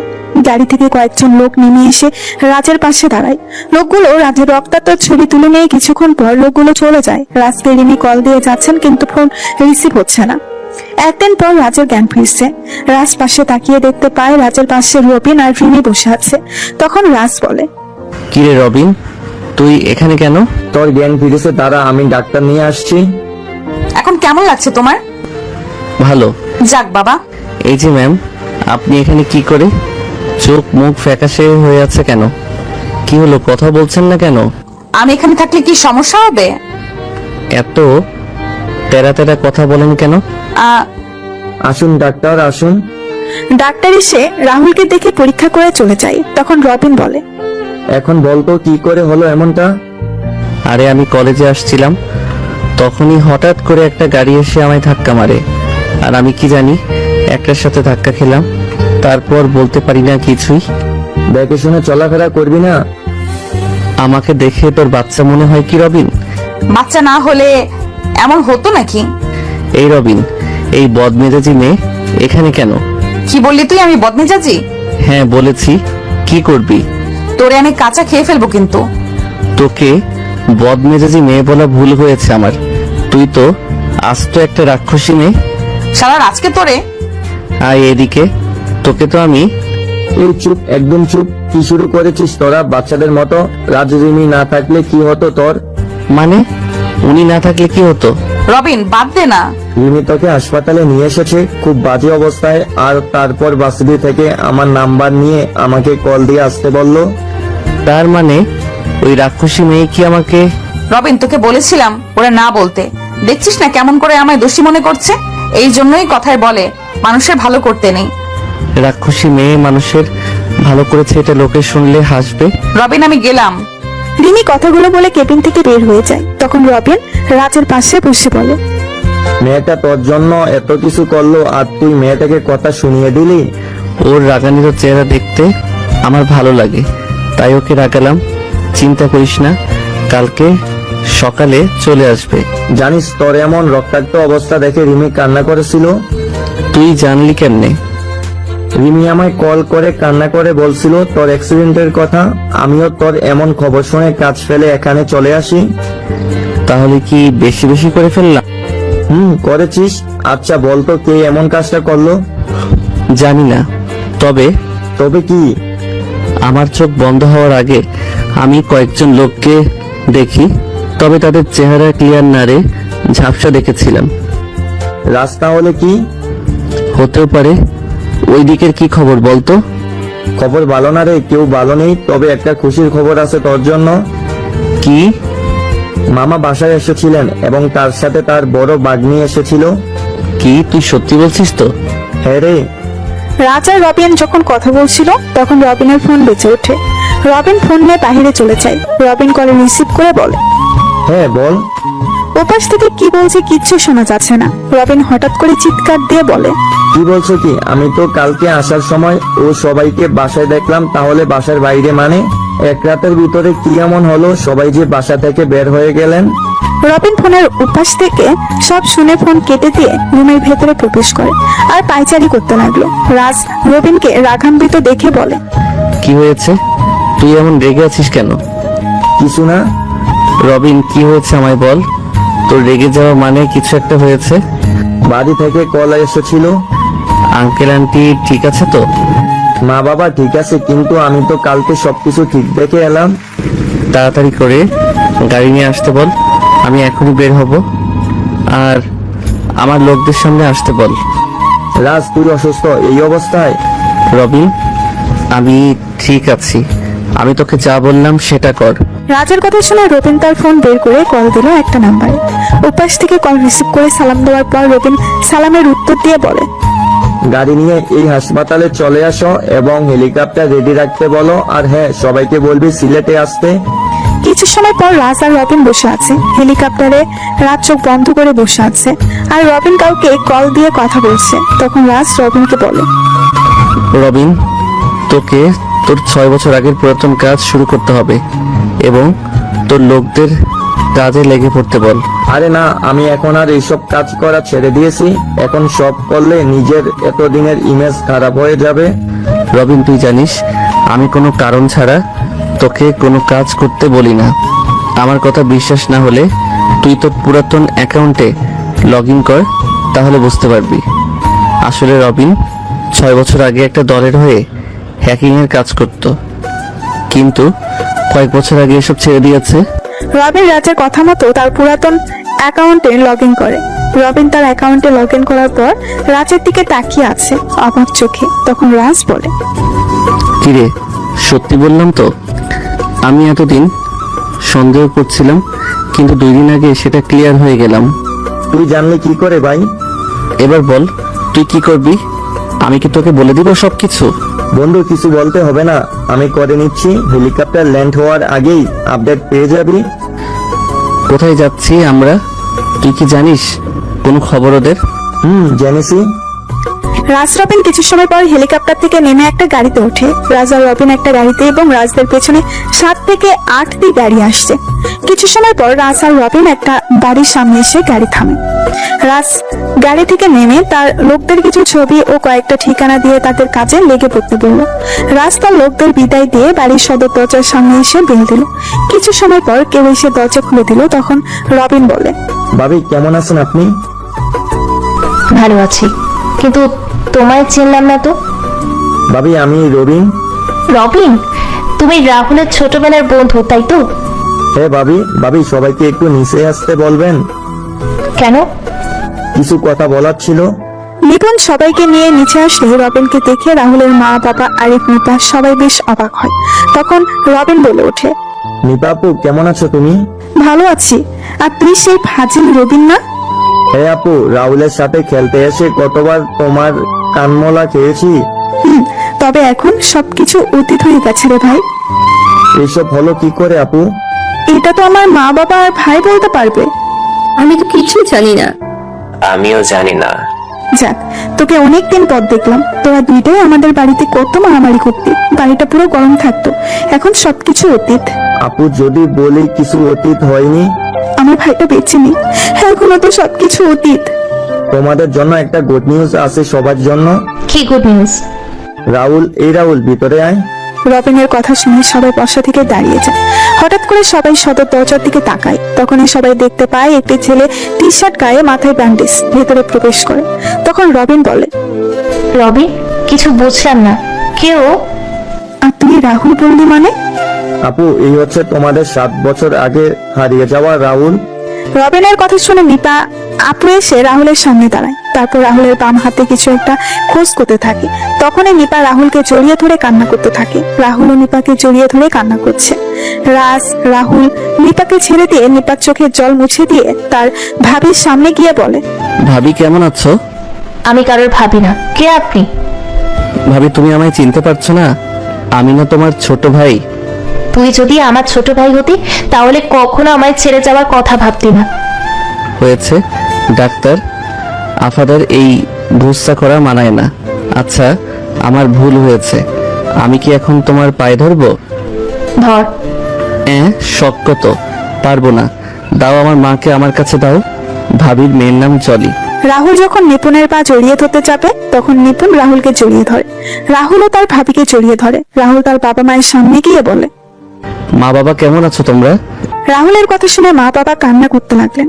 রাহুল তার বাবা মাকে জড়িয়ে ধরে বলে, তোমরা কান্না করো না, তোমাদের চোখের জল যে আমার সহ্য হয় না। জানো না মা বাবার চোখে জল এলে ছেলে মেয়েদের ক্ষতি হয়? তোমরা চাও আমাদের ক্ষতি হোক? বাবা, তুই আমি ক্ষমা করে দি। আমি যে অন্ধ হয়ে গিয়েছিলাম, যার জন্য তোর সাথে অমানুষের মতন আচরণ করেছি। মা, বললাম না আমার কিছু মনে নেই। আর তোমার এই কি হাল হয়েছে? খাওয়া দাওয়া করো না তুমি? বাবা, তোমারও দেখছি একই অবস্থা হয়েছে। তোর সাথে খারাপ ব্যবহার করেছি, তোকে বাসা থেকে বের করে দিয়েছি, তার জন্য আমরা এখন ঘর ছাড়া হয়েছি, নিজের পাপের শাস্তি পাচ্ছি। এখন আমরা বাবা, তোমার ছোট ছেলে এসে গেছে, তোমার বাড়ি তোমার সবকিছু ফিরিয়ে দিব। চলো খাবার খাবো, খুব খিদে লেগেছে আমার। রাহুল, রিমি কল দিচ্ছে। কে রিমি? কেউ না। কি রে রবিন, সত্যি কথা বলবি না কানমলা খাবি? আরে খাবার দিবে না, জেরা করবে। তারপর সবাই খাবার খেতে বসে। খাবার খাওয়ার ফাঁকে নিপুণ বলে, রাহুল, তোর ভাইয়ার সাথে কথা বলবি না? হ্যাঁ, কথা তো বলতে হবে ওর সাথে। ও যে টাকার নেশা আসক্ত হয়ে গেছে, ও টাকার নেশা থেকে ওকে ফিরিয়ে আনতে হবে। মানে কি বলছো কি রাহুল? টাকার নেশা মানে? ভাবি ও জাহিদ পারভেজের ছেলে সাইদের কাছ থেকে 5,000 কোটি টাকা ঋণ নিয়েছিল। টাকাগুলো ঋণ নিয়ে আবার ওদের কোম্পানিতে ইনভেস্ট করে, আর টাকাগুলো জাহিদ পারভেজ ও তার ছেলে মিলে আত্মসাৎ করে নেয়। ঋণের টাকা পরিশোধ করতে না পারায় ওদের চাপে পড়ে বাবার থেকে লুকিয়ে বাড়ির দলিলে সাইন করিয়ে নিয়েছে। আর এখন তোমরা ঘর ছাড়া। কি বলছিস তুই রাহুল? বিশ্বাস না হলে ওকে জিজ্ঞেস করো তোমরা। কি রে আরি, রাহুল কি ঠিক বলেছে? আসলে মা, আমি তোর হাতে তো আমার টাকা পয়সা সবকিছু, তাহলে কেন তুই জাহিদের কাছ থেকে টাকা নিয়েছিস? তোর এখন এত কিসের টাকা প্রয়োজন? টাকার নেশা এতটাই হয়েছে যে যার জন্য আমরা নিজের বাড়ি ছাড়তে হয়েছে। আচ্ছা, আমি একটা কথা বলতো, তুই তাহলে কি টেন্ডারটাও কি তুই? ছি আরিফ, ছি। আর কত নিচে নামলে তুমি? টাকা নেশার কারণে তুমি আমাদের পথে নামিয়ে দিলে, এখন আবার আমাদের সব আশা ভরসা শেষ করে দিতে চাইছো? আমার এতদিনের কষ্ট তৈরি করা সবকিছু এভাবে শেষ হয়ে যাবে আমি ভাবতে পারিনি। যাকে বেশি বিশ্বাস করলাম সে আমাকে রাস্তায় নামিয়ে দিল। হায় রে কপাল আমার, সবাই আমার পাপের শাস্তি, সবই আমার পাপের শাস্তি। তোমার বড় ছেলে তো ভালো, নাও আরো বিশ্বাস করো। বাবা, আমি ভুল করে ফেলেছি, আমায় ক্ষমা করে দাও। আমি ওদের সাথে অংশীদারত্বের ভিত্তিতে একটা বিজনেস শুরু করতে চেয়েছিলাম। আমি চেয়েছিলাম নিজের একটা বিজনেস শুরু করব, নিজে নিজে প্রতিষ্ঠিত হব, কিন্তু ওরা আমাকে এমন ভাবে ফাঁসিয়েছে যা আমি কখনো ভাবতে পারিনি। তুই এই প্রতিদান দিলি আরিফ, আমাদের বিশ্বাসে মান সম্মান কিছু রাখলি না, আমাদের মাথা গোজার ঠাইটাও তুই রাখলি না। মাগো, আমি যে অনেক বড় ভুল করে ফেলেছি, আমায় ক্ষমা করো তোমরা। বাবা মা, আমি যতদিন না পর্যন্ত ওই বাড়ি ওদের থেকে ফিরিয়ে নিয়ে না আসছি, ততদিন মা বাবা তোমরা সবাই এখন থেকে আমার বাড়িতে থাকবে। তোর বাড়ি মানে? কোথায় তোর বাড়ি? এই শহরেই আমার বাড়ি আছে, কালকে তোমাদের নিয়ে যাব। আচ্ছা, আমরা তো তোর লাশ পেয়েছিলাম, তাহলে ওই লাশটা কার ছিল? মানে আমার লাশ পাবে কোথা থেকে তোমরা? আমি তো আমাদের সামনে দাঁড়িয়ে আছি। ওটা আমি বলছি আন্টি, আমি সেদিন এসেছিলাম রাহুলের সাথে দেখা করার জন্য, কিন্তু এখানে আস্তে আস্তে রাত 12টা বেশি হয়ে যায়। আমি বাড়ির ভিতরে প্রবেশ করে দেখতে পেলাম বাড়ির পিছনের রাস্তা দিয়ে কেউ বের হয়ে যাচ্ছে। আমি মনে করেছিলাম কোনো চোর হবে, তাই কিছুটা দূরত্ব রেখে পিছন পিছন যাচ্ছিলাম। হঠাৎ দেখতে পেলাম ব্রিজের লাইটের আলোয় এটা রাতুল। যতক্ষণে আমি রাহুলের কাছে যাই ততক্ষণে রাহুল নদীতে ঝাঁপ দিল, আমিও ঝাঁপ দিলাম। কিছু সময় খোঁজাখুঁজির পর রাহুলকে পাই অজ্ঞান অবস্থায়। তারপর একটা গাড়ি করে রাহুলকে নিয়ে সিলেটের একটা হাসপাতালে আর তারপর বরিশাল হাসপাতালে নিয়ে যাই। রাহুলের মুখের কিছুটা অংশ কেটে যায় এবং রাহুলের মুখের কিছুটা পরিবর্তন হয়। সিলেট হাসপাতালের ডাক্তারের সাথে কথা বলে একটা অজ্ঞাত লাশকে রাহুলের লাশ বলে চালিয়ে দেই।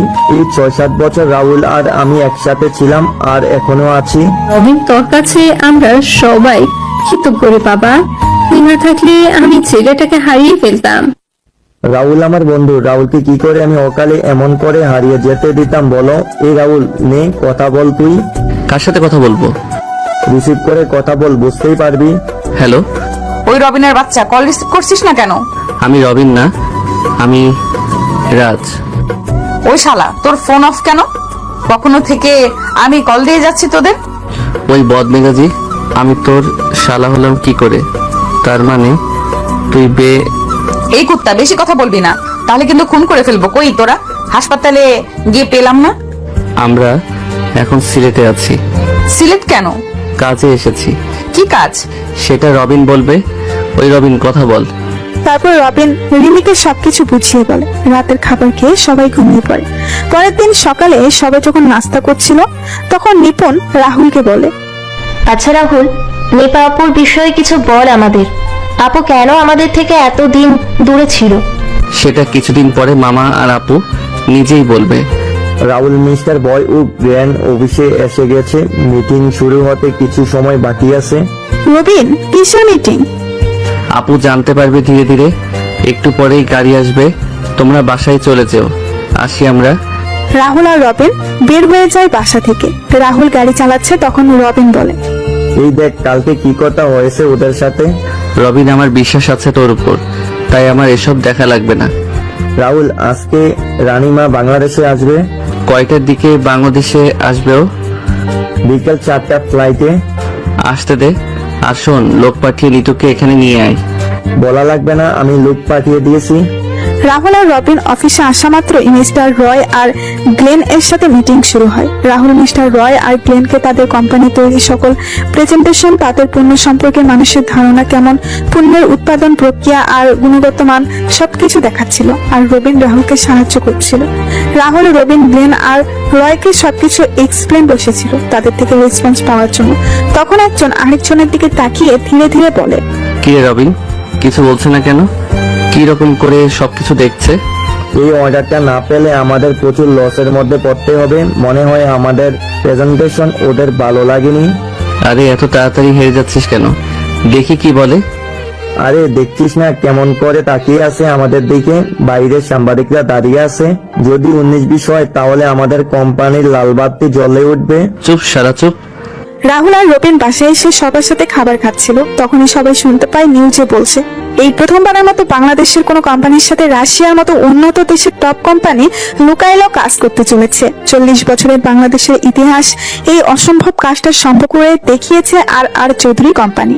এই অল্প সময়ে নিজেদের কাজের প্রমাণ দেখিয়েছে এই কোম্পানি। বাংলাদেশের সবচেয়ে সফল কোম্পানির তালিকায় প্রথম স্থান দখল করে নিল আর চৌধুরী কোম্পানি। নিউজটা দেখে রাহুলের বাবা বলেন, অনেক ইচ্ছা ছিল এই কোম্পানিটার সাথে কাজ করার, কিন্তু সেটা আর হলো না।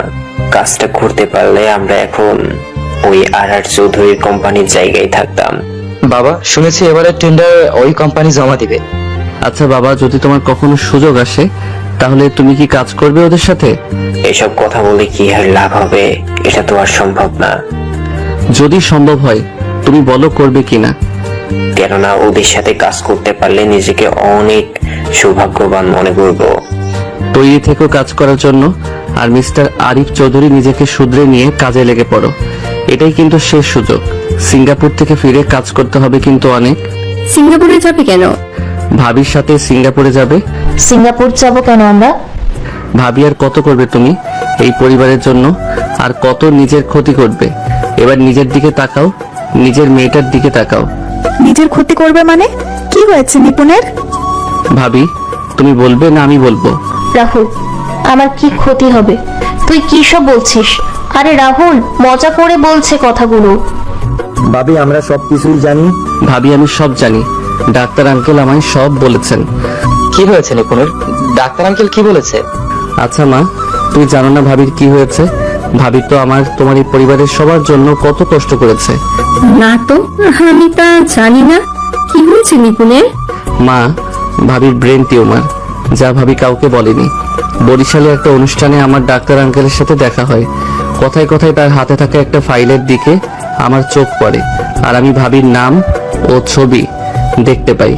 ডাক্তার আঙ্কেলকে জোর করলে আঙ্কেল বাধ্য হয়ে আমায় সবকিছু খুলে বলেন। সেদিন এমন একটা নিউজ শুনে আমার পায়ের নিচ থেকে মাটি সরে যায়। তারপর ডাক্তার আঙ্কেলের সাথে কথা বলে সিঙ্গাপুরে ভাবির অপারেশনের ব্যবস্থা করি, আর কালকে সকালে ভাইয়া আর ভাবি সিঙ্গাপুরে চলে যাবে। কিরে নিপুণ, রাহুল কি সত্যি বলেছে? তুই কি আমাদের নিজের মা বাবা মনে করিস না?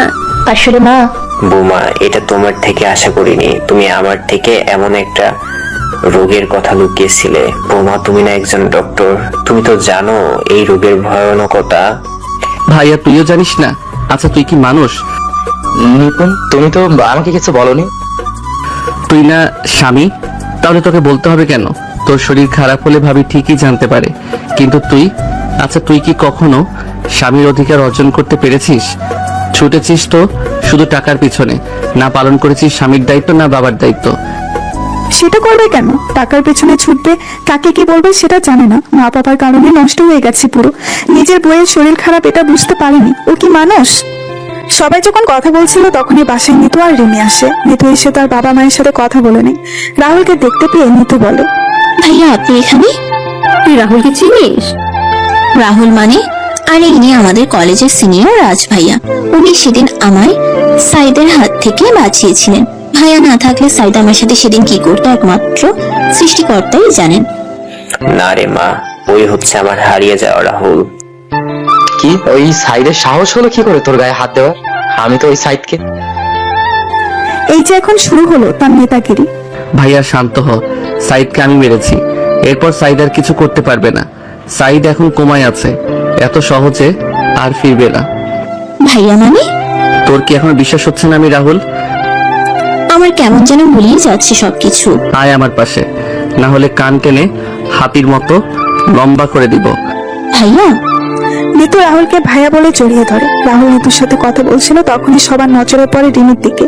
তখন নিপা আপু বলে, নিতু ওকে? রাহুল, আমি বলবো কি? আমি বলছি আমিও হলাম রিমি, আমার বাড়ি বরিশালে। আমি রবিন আর রাজ একই কলেজে একই ডিপার্টমেন্টে পড়ি। নিপুণ, একসাথে পড়ো মানে? কি ব্যাপার দেবরাজ? নিজেকে প্রতিষ্ঠিত করতে গিয়ে ভাবি আর পড়া হয়নি, তাই আমি আর রবিন মিলে আবার পড়া শুরু করি, আর তখনই রিমির সাথে পরিচয়। নিপুণ, এবার তাহলে তোমার সঙ্গে আসতে চলেছিল বাড়িতে? তোমাদের তাহলে পছন্দ হয়েছে? তাহলে কি রাহুল আমি ঘটকের দায়িত্ব পালন করতে পারি? অনেক হয়েছে, আমাকে কথা বলতে দাও ওর সাথে। এইদিকে আসো মা, তুমি আমার পাশে এসে বসো। মা কি বলছো তোমরা?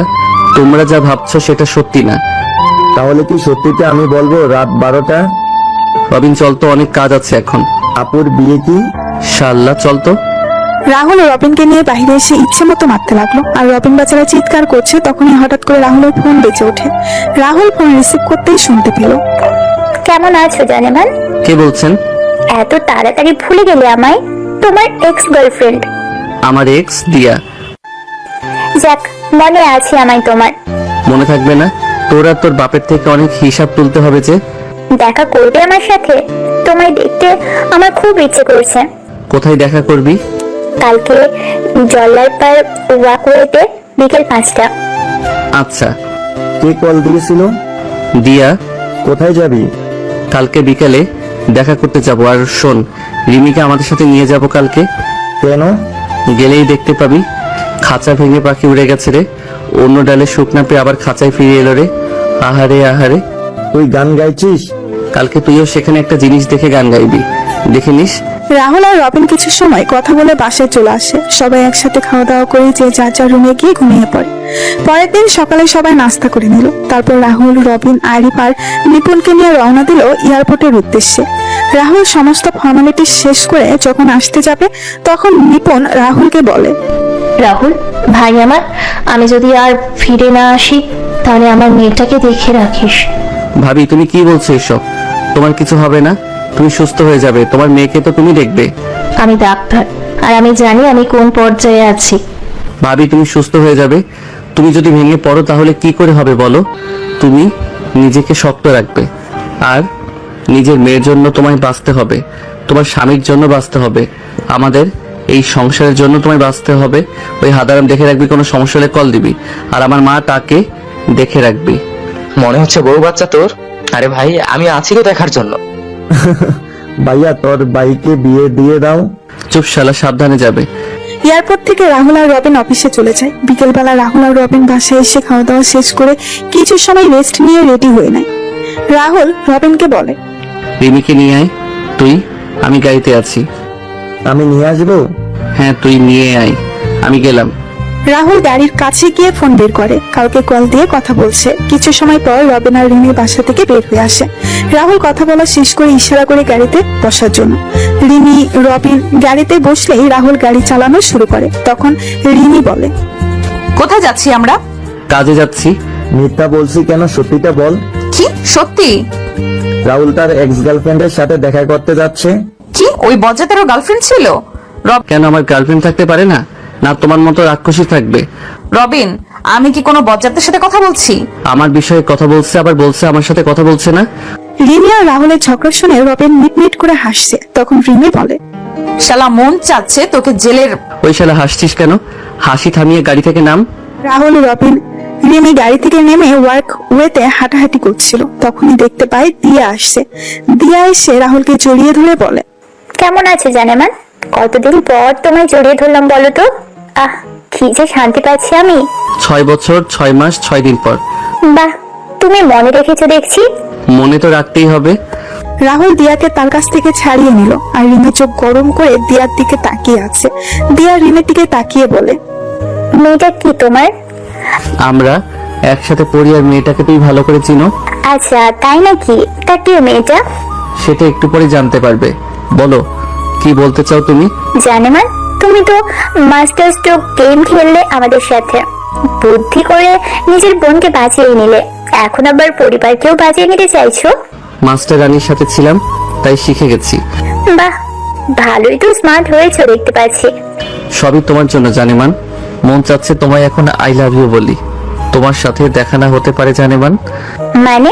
চোরের 10 দিন আর সাধুর 1 দিন, কথাটা মনে আছে তো তোমার জানেমান? দিয়া কিছুটা সময় চিন্তা করে রাহুলকে উদ্দেশ্য করে বলে ওঠে, তোর সাথে পরে কথা হবে, আর সেটা হবে। Wait জানেমান wait. রিমি, তোমরা যেই রানীমাকে খুঁজছিলে এই হলো সেই রানীমা। কি? হ্যাঁ, প্রমাণ দেখতে চাও তুমি? হ্যাঁ। ওর হাতে 3 স্টার ট্যাটু আর ঘাড়ের পিছনে রানীমা লেখা আছে। রিমি গিয়ে দিয়ার হাত চেক করতেই রাহুলের কথা মতো সবকিছু দেখতে পায়। আর তখনই রিমি তার পেছন থেকে পিস্তল বের করে দিয়ার মাথায় তাক করে। তখনই পুলিশ ও আর্মি সদস্যরা ঘিরে ফেলে চারিদিক। তখন রাহুল বলে, জানিমান কেমন দিলাম? বলেছিলাম এই দেখাই আমাদের শেষ দেখা হবে। তুই জানলি কি করে আমি যে রানীমা? কারণ আমি আজ থেকে 6 বছর আগে তোর হাতে এবং ঘাড়ের পিছনে রানীমা লেখা দেখেছিলাম। আর তুই যেদিন তোর বাবার সাথে কথা বলছিলি সেদিন আমি তোর বাবা ফোন ট্যাপ করে সকল কথা শুনে নেই। আমার অপরাধ কি? ড্রাগস ডিলার ও কন্ট্রাক্ট ডিলার রানীমা, আপনার অপরাধ কি আপনি জানেন না? আর এই মেয়ে কে? এই হলো Interpol senior officer Nirmita Chowdhury, Rimi. ধন্যবাদ বজ্জাত। কি বললে? বন্ধু, আমার গান গাইতে ইচ্ছে করছে। শালা, তোর গান গাইতে মন যাচ্ছে এখন? ওরে বেঈমান, রাহুল কোন গানটা গাইবো? তোর ইচ্ছে? খাঁচা ভেঙে পাখি উড়ে গেছে রে, অন্য ডালের সুখ না পেয়ে আবার খাঁচায় ফিরে এলো রে। আহারে আহারে, অফিসার নিয়ে যান। শালা, তোরে তো। আয় তরে ভিতর নিয়ে যাই তো। সরি, তো চলুন মিস দিয়া ওরফে রানীমা। রাহুল বসে হাসতে শুরু করে। তখনই রবিন এসে রাহুলের কাঁধে এসে হাত দিল। রাহুল রবিনকে নিয়ে বাসায় চলে আসে। খাবার টেবিলে নিউজটা সবাই দেখতে পায়। তখনই মিতু বলে, ভাইয়া, সেদিনকে দিয়া আপু তোর সাথে কি করেছিল? হ্যাঁ ভাই, বলো কি করেছিল তোর সাথে? সেদিন আমি রুমে বসে ফোনে গেম খেলছিলাম। দিয়া আমার সাথে কিছু কথা বলে চলে যায়। আর গেম খেলার সময় কারোর সাথে কথা বললে ও আমার চোখ ফোনের স্ক্রিনে। হঠাৎ করে দিয়া এসে আমায় জড়িয়ে ধরে আমার মুখে শরীরে খামচাতে শুরু করে। আমি কিছুই বুঝে উঠতে পারছিলাম না। তখন দিয়া নিজের জামা ছিঁড়তে শুরু করলো আর চিৎকার করতে লাগলো। কিছু বলার আগেই মা বাবা ভাইয়া রুমে আসে। আর দিয়া গিয়ে বাবা মাকে মিথ্যে কথা বলে ন্যাকা কান্না করতে লাগলো। বাবা মা ভাইয়া আমার কথা না শুনেই আমায় মারতে লাগলো। হঠাৎ করে দিয়া এমনটা করলো কেন? দিয়া আমাকে ভালোবাসতো, আমাকে প্রপোজ করে, কিন্তু আমি না করে দেই। এর বদলা নিতেই ও এমন একটা কাজ করে। সেদিন আমি মা বাবাকে বলেছিলাম ভাইয়ার কথাটা শুনো, কিন্তু তারা তো নিজের ছেলের থেকে পরের মেয়েকে বেশি বিশ্বাস করলেন। আর এখন শুনতে পাচ্ছ তো তোমরা? এভাবেই চলে যায় কিছুদিন। নিপুণের অপারেশন ভালো মতোই সম্পূর্ণ হয়েছে। নিপুণরা আসতে চেয়েছিল, কিন্তু রাহুল বলেছে কয়েকদিন সিঙ্গাপুর থেকে ঘুরে আসার জন্য। কালকে মাইনিক ও পাথরের টেন্ডার পাস হবে। এই নিয়ে রাহুল ও রবিন তার বাবার সাথে কথা বলছে। বাবা কালকে রেডি থেকো, এক জায়গায় যেতে হবে। কোথায় যাব? সকালেই জানতে পারবে। এদিকে জাহিদ পারভেজ জিপি দিয়ার সাথে জেলে কথা বলছে। বাবা, কাজ কি এগোচ্ছে? হ্যাঁ রে মা, আমার কথা হয়েছে। ওরা 55% আর আমরা 45%। এই যে পেয়ে গেলে আমি বের হয়ে ওই রাহুলের পরিবারকে শেষ করে দিব। হ্যাঁ রে মা। সাইডের কি খবর? সাইদ এখনো কমায় রে মা। চিন্তা করো না। সবাই বসে আছে ম্যাজিস্ট্রেটের অফিসে আর অপেক্ষা করছে কারা টেন্ডার পেয়েছে সেটা জানার জন্য। জাহিদ এবং তার লোকেরা নানান কথা বলছে। রাহুল আর তার বাবা আর রবিন মুখটা কালো করে বসে আছে। কিছু সময় পর ম্যাজিস্ট্রেট বলেন, এইবারে টেন্ডার পাওয়ার জন্য অনেকেই টেন্ডার জমা দিয়েছেন, কিন্তু টেন্ডার পেয়েছে একটা কোম্পানি। যে কোম্পানি টেন্ডার পেয়েছে তার নাম হলো নীলা গ্রুপ অফ কোম্পানি। সবাই নামটা শুনে বেশ অবাক হয়ে যায়। তখনই সবাই সামনে তাকিয়ে দেখতে পায় নিপা, নিতু আর নীলা চৌধুরী আসছে। রাহুলের বাবা তো এটা দেখে বেশ অবাক হন। সমস্ত ফর্মালিটিস শেষ করে রাহুল সবাইকে নিয়ে বের হয়। রাহুল জাহিদ পারভেজকে বলে, এতদিন চুরি বাটপারি করে অনেক টাকা খেয়েছে, কিন্তু এখন আর না। এবার সব টাকা উসুল করে নিব। তুই যেভাবে দলিলে বাবার সাইন নিয়েছিলি ঠিক সেইভাবে আমি নিয়ে নিলাম। তুই আমার নানিকে মেরে আমার উপর দোষ দিয়েছিলি, আর আপু সেটা দেখে নেওয়াতে আপুকে মারার জন্য উঠে পড়ে লেগেছিলি। কি বলছিস কি রাহুল?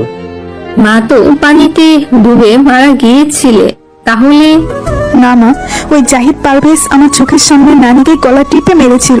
আমি দেখে ফেলাতেই আমায় মেরে ফেলতে চেয়েছিল। তারপর রাহুল মামার সাথে প্ল্যান করে আমায় অস্ট্রেলিয়া পাঠিয়ে দেয়। আমার জন্য রাহুল হয়ে যায় সবার কাছে খুনি, অপয়া, পুরা। জাহিদ তোকে তো আমি জুতা পেটা করা উচিত তোকে। তুই কিন্তু ঠিক করিসনি। জেলের ভাত খেয়ে শেষ কর, তারপর বলিস অফিসার নিয়ে যান এই জাহিদ পারভেজকে। রাহুলের কথা শুনে পুলিশ সদস্যরা এসে জাহিদ পারভেজকে ধরে নিয়ে যায়। রাহুল বাসায় চলে আসে। তখন রাহুলের বাবা বলেন, তুই কি সব করছিস? সব আমার মাথার উপর দিয়ে যাচ্ছে রাহুল। একটু খুলে বলবি তুই কে? আমি বলছি রাহুল আসলে কে? তুমি এখানে? আমি বাংলাদেশের টপ 1 ও বিখ্যাত আর চৌধুরী কোম্পানির 50% শেয়ারের মালিক রাহুল, আর বাকি 50% শেয়ারের মালিক রবিন। নীলা গ্রুপ অফ কোম্পানির কর্ণধার রাহুল চৌধুরী। রিমের কথা শুনে রাহুলের বাবা মা কান্না করতে লাগলেন। তখন রাহুল তার বাবা মায়ের কাছে গিয়ে বলে, বাবা মা তোমরা খুশি হওনি? তোমরা কান্না করছো কেন? আমরা অনেক খুশি হয়েছি রে বাবা। সব বাবা মাই তো চায় তার ছেলে সমাজে প্রতিষ্ঠিত হোক। তুই প্রতিষ্ঠিত হয়েছিস, কিন্তু আমাদের কোনো অবদান নেই তোর পিছনে। আমরা ছোট থেকে অত্যাচার করে গেছি। তুই এতদূর নিজেকে নিয়ে এসেছিস তোর নিজের চেষ্টায় ও রবিনের সাহায্যে। রবিন, এদিকে আয়। বাবা রবিন, তুই আমায় ক্ষমা করে দে। আমি তোর সাথেও খারাপ ব্যবহার করেছি।